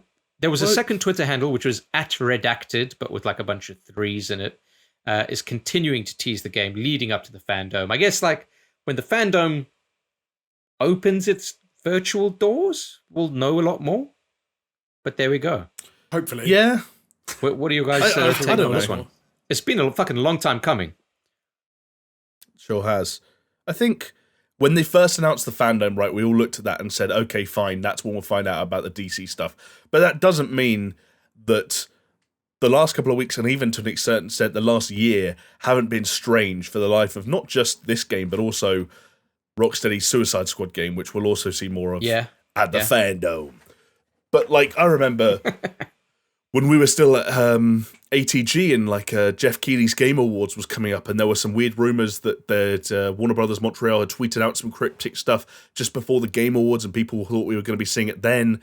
And, of course, the whole quote-unquote not quite E3 period went by and still nothing. And then the Fandom got announced, everyone said, oh, it's going to be there. And now they're doing cryptic tweets again. Like, I think at a certain point, when we know it's probably called Gotham Knights, where we know it's going to base itself on the Court of Owls storyline and they're going to be an antagonistic presence, where we know that one of the ideas is it's going to feature people like Batgirl and Robin and Nightwing and people like that, and there's going to be some idea of a group of protagonists rather than just the Dark Knight on his own. To continue doing like ARG Twitter stuff, at some point it felt redundant. It was like, literally just wait 2 more days and just show off a trailer. Like, it's another Batman game. We're all excited, sure, but it's like what are we doing here, folks? Whereas like Rocksteady, who have been shrouded in mystery for the last fucking 5 years, and now we know they're making a Suicide Squad game, which is a new take on a different IP and a new franchise for them. They're the ones that are just like, yeah, it's a Suicide Squad game, come to the Fandome. When Warner Brothers Montreal are in the corner like, oh, what are we doing with our Batman game? It's like, you just said it yourself. It's a Batman game. I know you took the word Arkham out of the title, but like how special? You were the guys who made Arkham Origins. What are we doing here? What are we doing here? For me, like the idea that those were to the two ends of the spectrum, like the Batman game gets a year-long ARG and Suicide Squad game gets a tweet. I'm like, what's going on? All leading to the same event where the same thing is going to happen, where they show off the trailer and they talk about the game. I don't know. I have some sympathy for Warner Brothers Montreal in this, like because ARGs, I love a good ARG. Even like you can either follow it too closely or you can sort of follow it on the periphery, completely ignore it. It's just like an extra bit of fun to add into a whole marketing campaign, and I think it's quite I quite like the Cyberpunk one that they were doing along with that. It's just something to keep some people engaged as you go along, and the only reason they're getting called out for it at this point is because. Like you said, they're doing it and for their game, but it's not being done for the Suicide Squad game. If it was a completely different game, if it was a completely different, like, wasn't even related, if it wasn't even DC related, you wouldn't be saying the same thing. You wouldn't be no. Do you know what? Go about their the issue here is not that ARGs are bad. The issue here is that like an entire fucking calendar year ago, Warner Brothers Montreal were like, what could we be teasing? And the whole world went, oh, it's a Batman game about the Court of Owls storyline. And then they were like, see you later. Better keep quiet for 6 months. Then they disappeared for 10 months and came back going, what could we be teasing? Through the most cringy sounding Twitter handle in the world, redacted. And it's like, we get it. It's still a Batman game about the Court of Owls storyline. Like, what do you think your ARG is? No, but it's not. It doesn't lead anywhere because it's still promoting the same fucking Batman game from last year. I don't think it matters. I think they're a bunch of nerds who want to have like this like fun, stupid little ARGs that don't mean anything in the great scheme of things, don't go anywhere, but they appeal to a certain audience. And I am all for ARGs. I'm never going to sit down and work with a clues Jonesy, out. By definition, it's a bad ARG because the end of the ARG a year ago was they're making a Batman game. The end of the ARG this week was they're still making a Batman game. It's not an ARG that told us or taught us anything. Like you can show your weird flickery videos. I think you can say that about so many of the ARGs that come out, though. They don't really show you anything. And the only things they do show are often so kind of... I agree with that to an extent. They're so specific to sort of certain aspects of a game or whatever that only a real small subsection of the people who are going to even play that game even give a shit about. I think it appeals to a certain market. I kind of get it. Is the difference this, Jonesy? Because if you're following this ARG, the way I see it is you'll do an ARG and it'll unlock a trailer, let's say, right? And then that trailer is kind of given to the world, but people work towards that. Whereas if everyone on the planet has a gun to their head and says, don't you dare fucking play this ARG, we're still going to get the trailer in like a couple of days. Exactly. So it basically has no meaning. So there's 0 point to this particular Hence ARG. bad ARG. But I kind of feel like that seems the same with any ARG I've ever seen. Usually ARGs relate, like build up to something, and then something is released. The news story we literally just talked about was the Call of Duty community completing a multi-day ARG inside Warzone that led to the release of an unlisted trailer for the new game. I don't believe for 1 second that trailer was only released because people sold. You're such a fucking corporate cuck. Everything's tinfoil hat with you, man. Like those are two opposite. Like, as soon as you're back into my tinfoil hat, you're both. As soon as you're back into Call of Duty Warzone would not have released that trailer. As soon as you're given a black and white example of what a good ARG can be, you're like, oh, it must be not real then. No, that was a great ARG, but I don't think that realistically they have this stuff hidden, and then if nobody found it, they would never release it. Agreed. Months until they released it. They would probably get streamers to go into Warzone. But at least it led to something. At least it led to something. We don't have to entertain the hypothetical of what would Call of Duty have done if no one found it. They did find it, and they gave us something. With this Batman shit, every single time someone tweets out from this redacted account, someone figures out the code or what you have to do within 30 seconds, and guess what the answer is? It's still a Batman game that we knew about a year ago. What's the point? I think this one is not a strong one. I will give you that. It does seem like the whole thing is leading up. See, I wouldn't even say it's leading up to the hey, we've announced the game. It's almost like it's just leading up to the fandom, which obviously everyone knows about. Because it seems even slightly worse than that. But I do think that it's just like a bit of fun. And they've got 20,000 people following that Twitter account who are like, oh, what's happening now? I don't think those people are thinking what's happening now. The idea to me that we are going to go into this weekend and this calendar of the fandom is going to say Rocksteady's Suicide Squad game and unannounced Warner Bros. Games Montreal title is ludicrous to me. I suppose I kind of feel like if you only ever had good versions of something, you wouldn't appreciate the really good ones. Hey, I don't mind the slightly shitty, mediocre, miss the mark ones because I kind of like at least they're trying. Like, do you know what I mean? At least they're do you know what I will also say is there's still a 5, maybe even 7% chance that this time next week, I have to come on here and eat my hat when Warner Brothers Games Montreal reveal that actually the ARG was all a bait and switch to make you think they're making a Batman game when they've actually made something completely different. And it's not Batman, and it's not Court of Owls, and it's not called Gotham Knights. If they do something like that, then fair play to them, and I'm the biggest mug on planet Earth. But that would definitely be interesting. If they release a trailer, if the untitled Warner Brothers Games Montreal reveal becomes Batman Gotham Knights, a Batman game where they're set in like alongside the I'm forgetting all the bloody words, lads. What are they called? The bats, the owls, the Court of Owls. Court of Owls, the bloody bats. fucking flying things. Court of Bats storyline. And the idea is that it's called the Gotham Knights because Batman's fighting alongside Batgirl and Robin and blah, blah, blah, blah, blah. That I'm just going to sigh. And then begin looking forward to that game. I'll tell you what, I would also eat my hat if it got to the 22nd and they said, sorry, we can't show you the trailer because the guys didn't solve the ARG in time. So you gotta wait.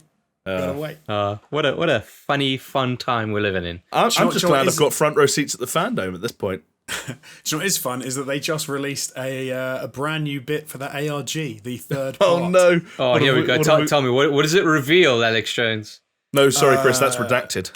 Oh, redacted. No, it doesn't. It don't think it, so. They don't reveal anything. They say. Oh, they don't reveal anything. But none of them have. They all just kind of say once. There's 4 steps, and it's like you're nearly at the next step. But obviously, it's leading up to the 21st, which is the day before the 22nd, which is the Fandom. So it's kind of like Yeah, they tweeted 21 minutes ago saying, "Look closer," with "look" having 2 O's in it and "closer" having an O and a 0 and a 5 and a 3 in it, and then 8/22/20 DC Fandome. So if you go to redacted.com and you enter all the codes that they've been releasing, it just gives you a little GIF, and the third one says "third time's a charm." So there you go. Okay, cool. DC Fandome. Moving on to something that's not an ARG, but just as cryptic, is potentially an online retailer has listed that there may or may not be a Prince of Persia remake, Alex Jones, coming November 20th to Switch and PS4. I love these because this was like a Guatemalan retailer called Max, I think it was. Guatemalan retailer.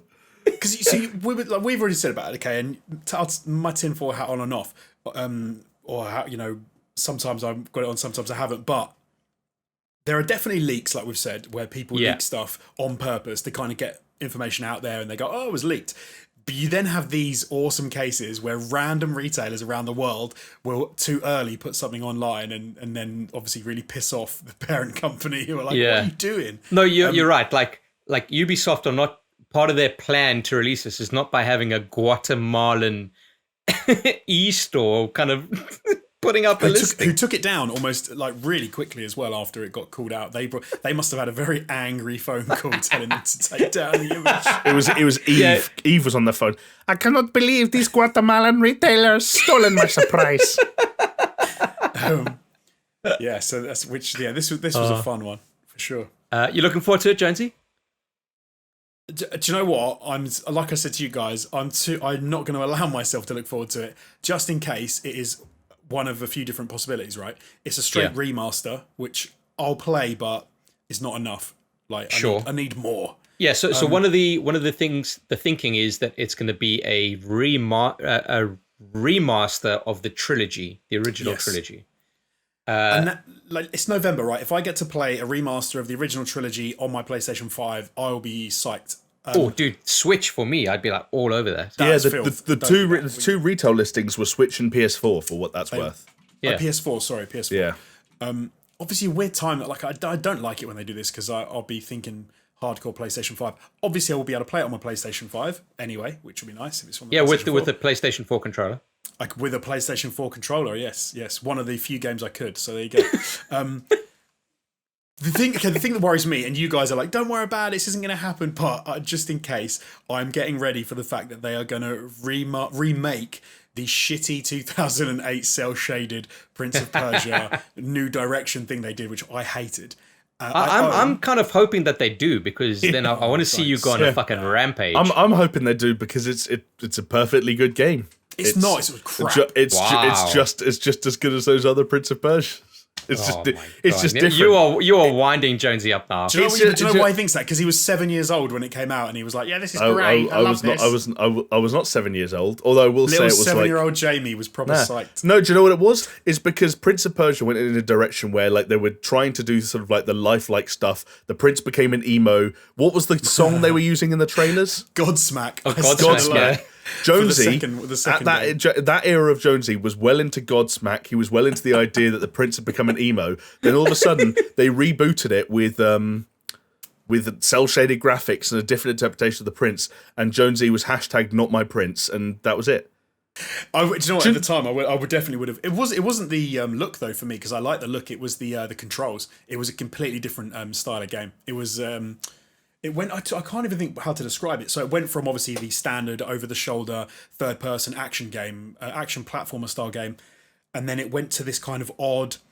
They didn't have any enemies. They just had bosses, but the boss fights were these strange, like time event kind of button press things. They weren't like Prince of Persia style fighting at all, which I hated. I really hated. I could not even handle how crap that was.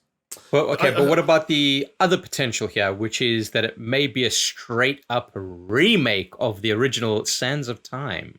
If it's the Sands of Time, fine, happy day. If it's the Sands of Time trilogy, then they are ringing my bell. Do you know what? I'm going to say I hope for Jonesy's sake, just because I really want Jonesy to take a W here, that it is a remake, a full-on remake of the Sands of Time trilogy, Two Thrones and Warrior Within and all, and it's exactly what Jonesy wanted. That's what I'm keeping my fingers crossed for. Thank you, mate. Thank you. If I had to pick one, I'd go Warrior Within as well. If it was going to be any three of them. Yeah, I would too. That was the second one, right? Yes. Yeah. Hell yeah. Started off on that boat that was fucking going crazy. I love that shit. Was he an emo yet in that one? Yeah, that was where he became the emo. Yeah. Was he wearing makeup yet? No, I don't think so. No. He wasn't wearing eyeliner yet. No, but he had the fringe. The fringe. Warrior was where he had there were two versions of him. It was like we see in other games where you had the he could go to dark mode Prince. Yeah, he'd been touched by destiny or time. Didn't he have that whip thing or whatever it was? Exactly, yeah. So, but also the levels changed, and I think wasn't that the one where you could travel to the different times and you could kind of go or different, like it had been the city was destroyed in some weird way, and you were like the weird time Prince where everything was dark. I might be getting the games confused. Actually, it might be the third one, but yeah, wasn't the second one like the Sands of Time Destiny Force or whatever was hunting you down or some shit like that? Yeah, exactly. That was it. Yeah. But I can't remember if it was the third one or the second one where they sort of played around with that concept more. I'm not sure. Yeah. They need to remake it so we can all have a play and remember. I think it's cool, yeah. So a lot of people point out like, oh, why don't they just make a new Prince of Persia game? And then they forget that Assassin's Creed, the original one, was what a Prince of Persia game that they're working on became. But I definitely think there's, Assassin's Creed has kind of evolved so much now that there's space for Prince of Persia. Let's get it done. But you know what? You know what I wish, actually, Alex Jones? I wish that you could take, we're all talking about like, we want Jonesy to have the W. And I do want you to have the W because, giving joy to friends is a good feeling. But I also want you to feel pain, Jonesy. I want them to release the fucking Prince of Persia as a fucking operative in Rainbow Six Siege and not have his own game and just be fucking super disrespected like that. Come on. Dog shit. Thanks, man. Do you know what else I think with the whole Prince of Persia thing is we've seen how good God of War was when they remade God of War and relaunched that. And obviously God of War launched with the trilogy at the same sort of time that Prince of Persia did. And for me, those were two trilogies that I really liked. I really enjoyed. Yeah. And I think God of War has set a standard for this is what a new Prince of Persia game, could be like to some degree. I can still totally see like why the Ubisoft would run the numbers and say actually there's an increasing amount of evidence to suggest that the investment to kind of like potential revenue garnered through a remake betters anything else we can do. Yeah, I don't know. I think like we're seeing Activision have discovered that slowly but surely because Crash worked so well and then Spyro worked so well and now they're doing it with Tony Hawk's and it seems like that's going to work. I think they're releasing a new Crash, so it might be Ubisoft testing the waters and saying, hey, let's see how well this remake does. Do you know what? A weird rumor I saw the other day. Yeah. Like NHL games are in a bit of a weird sort of sticky spot at the moment. I think they're still making them more or less, but like they're really pretty much on the back burner of all of EA's annualized sports titles.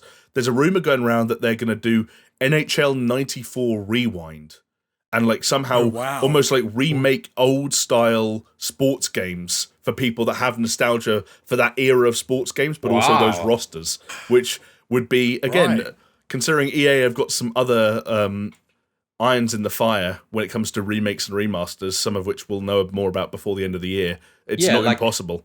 Like, would you play like fucking FIFA 94 or whatever? Personally, I wouldn't. But I know why certain people have it. Especially, it seems to be in the NHL, NFL, and MLB, and even NBA sectors. People have a lot of nostalgia for the way those games used to work. I think most people seem to agree that FIFA is something that, whether or not you think it's peaking now, seems beside the point. People think it improved over time. But people do still have nostalgia for, like, it wouldn't be a bad move for Konami to, like, remake Pro Evolution 3 or 4. But at the same point, like, if you're remaking it, it would just be like what the modern ones are. So you kind of got to remaster it, but not quite. You got to do what Tony Hawk's is, right? Which is like, look how shiny and good it looks, but also it still controls the exact same way as those old games. Right. Yeah. Oh. Well, talking about games that we used to love and being remastered, this one fucking kills me, all right? Because they're doing a remaster of Need for Speed, a Need for Speed game, right? And as soon as I hear that, I'm like, my heart fucking flutters, and I'm opening my heart up, ready to fucking receive it on my face. And There's instead, there's only one choice, isn't there? well, you'd fucking think so, but no, because they're remastering Hot Pursuit. Do we know which one? Hot Pursuit. What are they thinking? I believe it was just the first one. Do Do you know what? I didn't even know there were 2 Hot Pursuit games, if I'm being honest. There was Hot Pursuit, a Hot Pursuit in 1998 and a Hot Pursuit in 2010. It's mental. What's the point? I believe it's the 2010 one. But What's the fucking point? What they need to do is release Need for Speed Underground 1 and 2 as a bundle. That'll sell like fucking hotcakes. And then they say, you know what? There's something here. Need for Speed Underground 3. That's all they got to do. It's so fucking simple. Why aren't I running these companies? I've got the master plan, boys. They can keep 1 and 3. They can just do 2, and I will be so totally. happy. Dude, Need for Speed Underground 2 is so fucking baller. You know what I might do? Fucking hunt down a fucking copy and play it on stream. I would like but then to I've have got Need the for Speed fucking Underground. licensed music problem, but yeah, there you go. I think you guys should put some respect on Need for Speed Underground 1's name. Or Jonesy, at least. I do, yeah.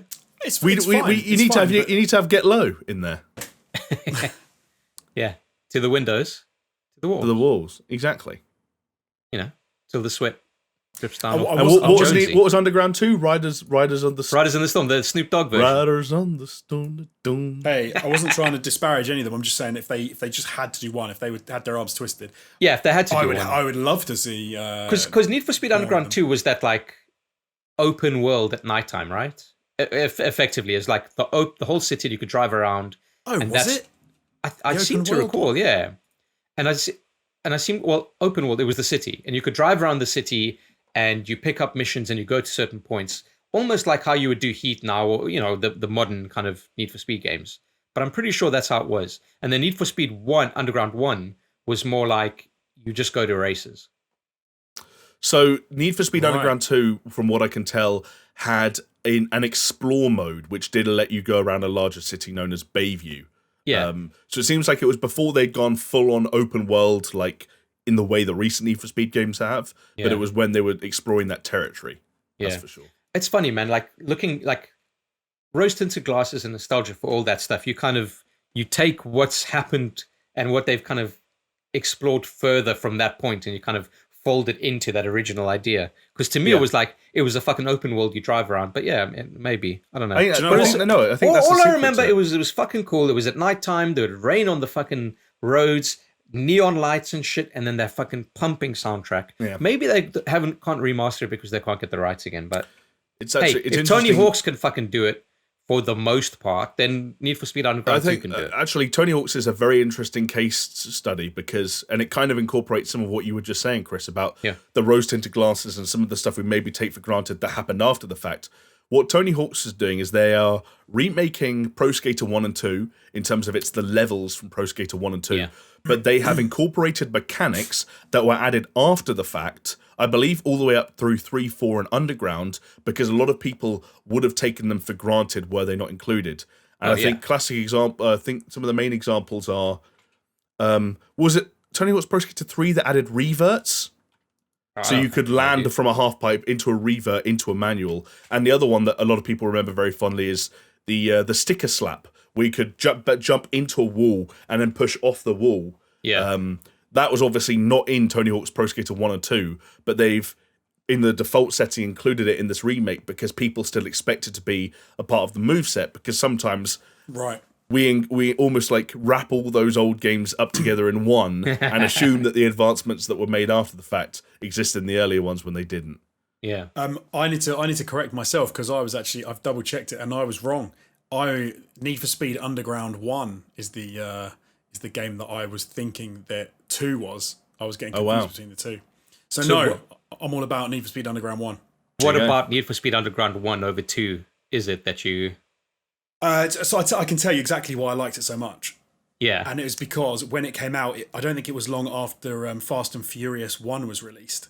Yeah. and it was the game that it was the first time that you had like NOS in a game that I remember. Yes, And yeah. you could NOS it, and then you had the motion blur in front of the car, and it Yeah. made me be like, it's like I'm in the film. Do you remember those races little where it me was loved like straight off drag races, where it's like literally a straight line and you've got to go Yeah. through the street? And you had to nail the gear shifts. the shifting, because you had to tune your car as well, so that if you couldn't win the race, you'd have to go back to the garage, tune your car up so that it was better. And It was so fun. Hot Pursuit. What an amazing Pursuit. What the fuck are they thinking?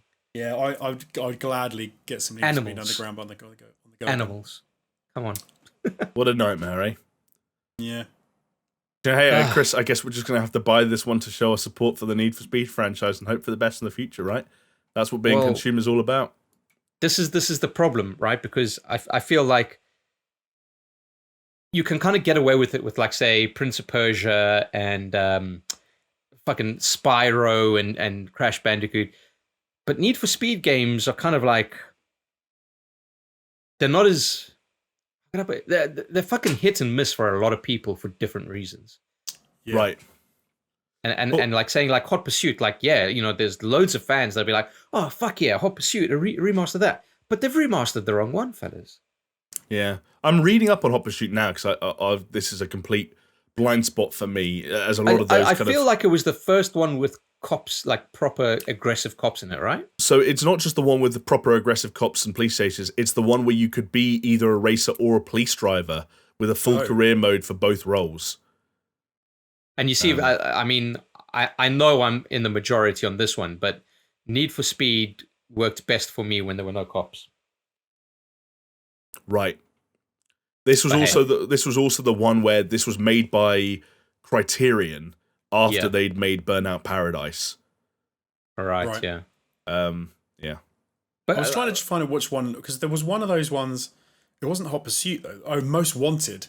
I think Most Wanted was one that I thought the like 2005 one, or I think so. Yeah, the 2005 is that the one? Is that the one that came Carbon. out after Need for Speed Underground 2? Yeah. Yes, I think so.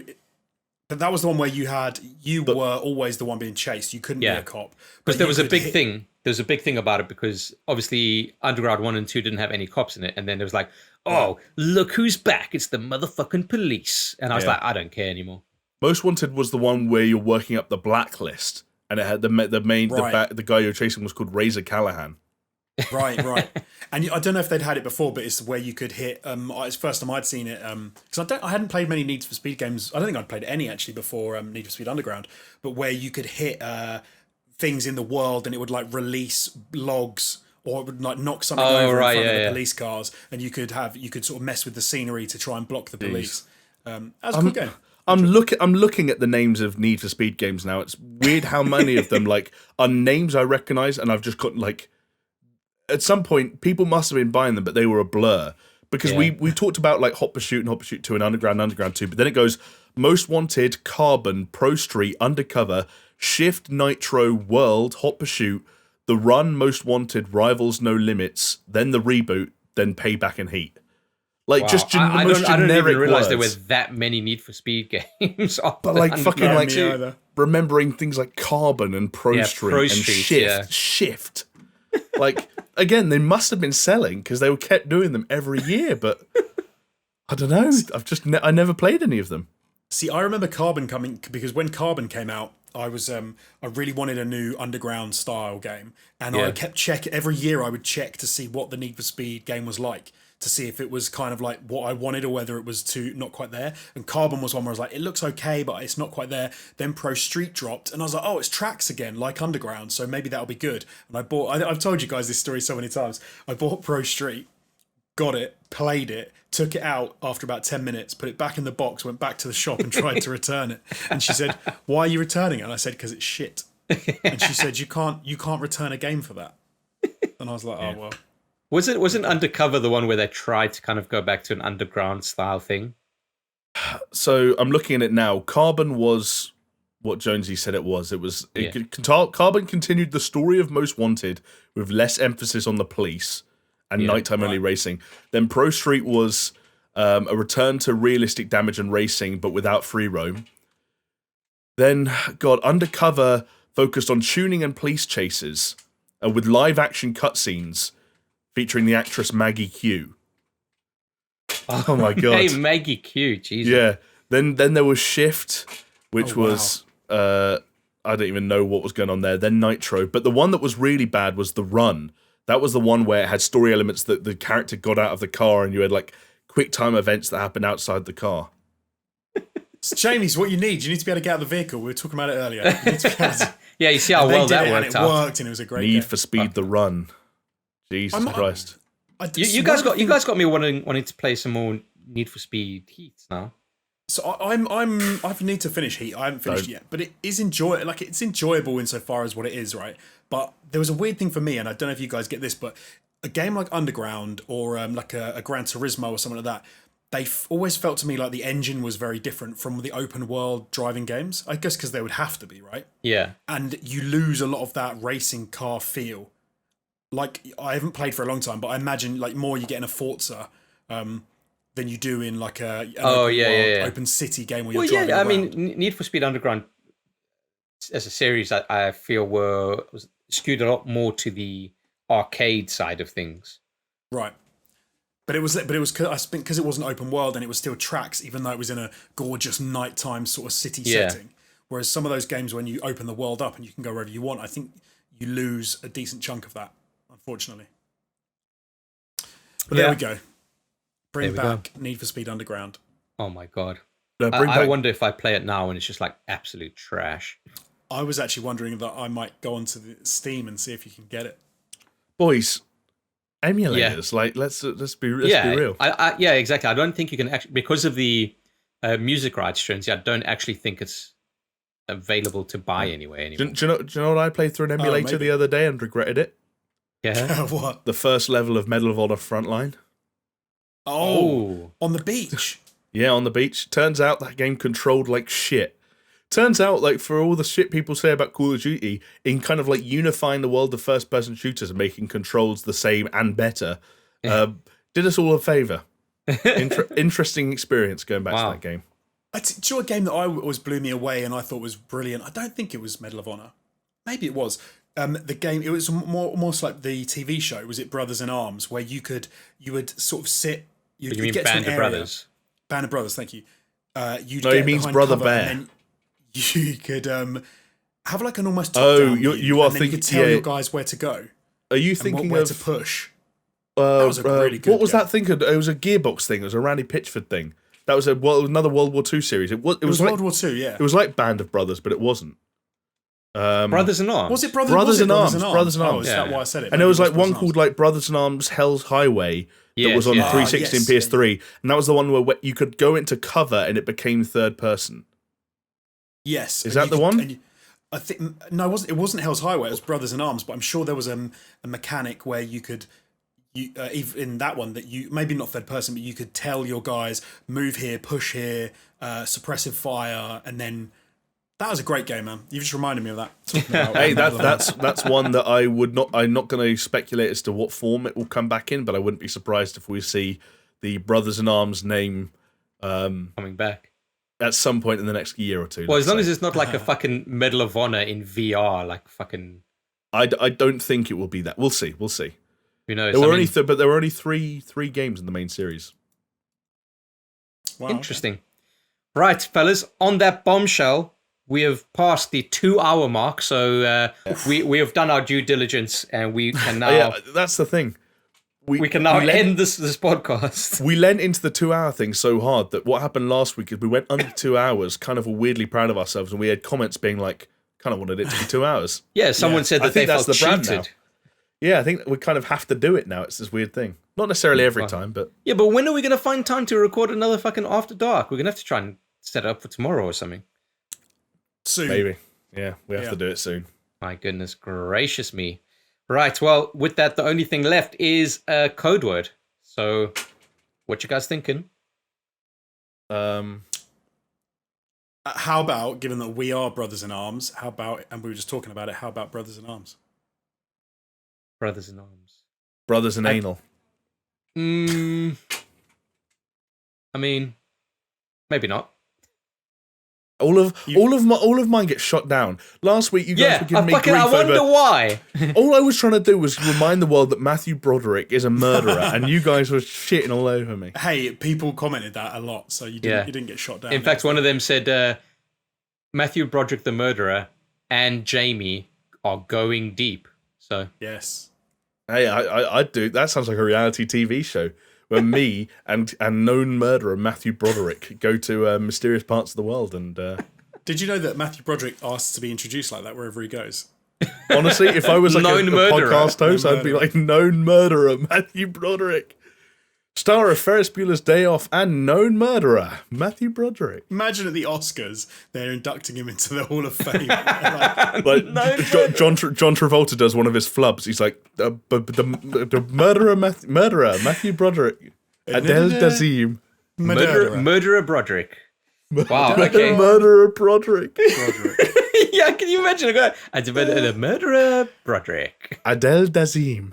Oh, no. It's a duet between Adele Dazeem and Murderer Broderick. I just realised there was a film I watched that I didn't talk about, that I meant to talk about. All right, you got 1 minute. Go for it. I'm timing you.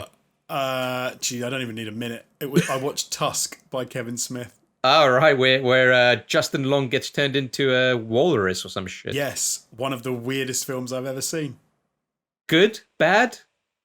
Middling? But like, I don't even know if I could say one way or the other. It's such an odd thing. And interestingly, one of the reasons I was going to mention it was because apparently they came up with the whole concept of the film based off the back of a conversation on a podcast, because I think they do the Smodcast. Kevin Smith and his mate do it, or something like that. Smodcast, something like that. And they came up with a whole film off the back of it and made it into an actual film, and it is weird. Yeah, they were kind of talking about the craziness of like Human Centipede. It is human. It is just like Human Centipede, but with walruses. Is this your way of saying that we should write some weird, like, meta Charlie Kaufman style script with Matthew Broderick playing himself in a fictional universe where Matthew Broderick is actually a murderer and he's chasing us down? Known murderer. How about it's Matthew Broderick just as a normal person, but everyone keeps introducing him as known murderer Matthew Broderick, and then he starts losing it. Matthew Broderick has a Jekyll and Hyde style double personality, and the murderer has to come out, and he has to hide away the murdering side of him whenever he drives. There was a fucking great film with Kevin Costner that was about that. Was Mr. Brooks? Mr. Brooks. That was a fucking great film. Anyway, what? And he's a murderer. No, he's got like a split personality, and the one side is a murderer. Yeah. So what we're saying is we're pitching to studios now, Mr. Brooks 2, Mr. Broderick. Known murderer. That could be like a Netflix true crime series. Matthew Broderick, known murderer. That's like making a murderer 3, Matthew Broderick edition. Yeah, known murderer, the Matthew Broderick story. Do you know what? I thought it would be for a different reason, but if we ever get sued, it would definitely be because we talked about Matthew Broderick being a murderer so much. Hey, if we're getting sued, then Wikipedia has to as well, because we're just stating facts. My God. Matthew Broderick killed people. I've got it. Hold on. If we're going on the Tusk slant, all right. Matthew Broderick, known murderer, takes his wife and gives her plastic surgery to look like more of a horse. More of a horse? What? Is that a Sarah Jessica Parker reference? Yes. Oh, is that who he's married to? Oh, wow. Oh, I don't know if they're married anymore, but yeah, they were. Or whatever. Do you know what I thought you were going to say there is known murderer Matthew Broderick kidnaps people and gives them plastic surgery to look like the people he killed in the car crash so he can replace them and integrate them into society and then say, look, I never killed them. They're right there. They're alive. That's good. Hey, Hollywood's going to come knocking, boys, so, you know. That's reminded me of a really weird... Did you guys ever see The Skin I Live In? With Antonio Banderas? Oh, geez, that's a weird one. That was that weird... where he was like the plastic surgeon or some shit. Exactly. I've got it. I've got what the movie is that follows Tusk more closely. Why didn't we just start the podcast with this? We could just have a whole podcast. Actually, we need to record it. This is after dark. This is an after dark. This is okay. So if you haven't pledged to our Patreon, this is the quality that you're going to get from After Dark, because this is basically what it is. All right, go on, Jonesy. What is your idea? Right. It is known murderer Matthew Broderick stars in a film where he travels around finding women who look like Sarah Jessica Parker, and he turns them into pigs. and the movie is called Sarah Jessica Parker. Oh, but he's also working on an in-universe porno, where a bestiality porno where he fucks Sarah Jessica Parker, and it's called The Producers 2. It's porn this time, and he gets the little fat guy from the producers to come, and they spit roast Sarah Jessica Parker. I'm sure there's a scene at the end where they think that they've got Matthew Broderick and Sarah, and they've saved the porker, and she's only part porker by this point, and it's like they've saved her, but then you hear snuffling, you hear. And then they open the doors, and there's a whole barn filled with Sarah Jessica Parkers living like pigs. What is going on in the world? Do you know what it is? They open the door, and it's Jean Reno with loads of lizard skin grafted onto him because he was trying to recreate Godzilla. It's just Jean Reno. You know when people take crocodile and their legs become scales? It's just Jean Reno trying to, like, why haven't we seen Jean Reno for like 50 years? And it's like, turns out Matthew Broderick's been slowly trying to turn him into Godzilla. Jeez. I love it. And he comes out, and Jean Reno gets free, and he celebrates by making a new Onimusha game. Hell yeah! Nice. Now I'm on board. You lost me there for a bit, but now I'm on board. Well, we're on brand. We brought it back to gaming, and the world is complete again. There you go. There we go. So, so yeah, brothers in arms. That's your code word. I think the code word's got to be Sarah Jessica Parker. Yeah, okay. yeah, Sarah Jessica. Because that would mean I know people have made it this far, and I'll be happy every time I read a Sarah Jessica Parker that someone made it through whatever that was. Through the madness of the fucking known murderer, Matthew Broderick. But I think we need to say that, hey, if people want more quality podcasting content like this, then I think the After Dark is going to be exciting this week, because I wish that. Oh yeah, we need to make sure the next After Dark's a banger, because that was better than what we did. I don't remember what the last one was, but it wasn't as good as that. I've enjoyed all the After Darks. I don't know what you're talking about. I just got to bring my A game next time. That's what I'm saying. I'm hyping myself up, basically. Okay. I like it. Just sniff all them drugs. And with that, thank you so much for watching if you're watching on YouTube, or listening if you're listening on a podcast platform of your choice, one of the fucking 255 that I mentioned at the start of the podcast. If you are watching or listening, I would encourage you to go and try one of the other platforms. So if you're listening on Spotify, go check out YouTube. If you're on YouTube, go check out I've got it. iTunes. Known murderer Matthew Broderick begins hosting a podcast on Pod Beyond. I'm joking. Pod Beyond. I'm joking. I love it. All right. So thank you for that, and we'll see you next time. See ya.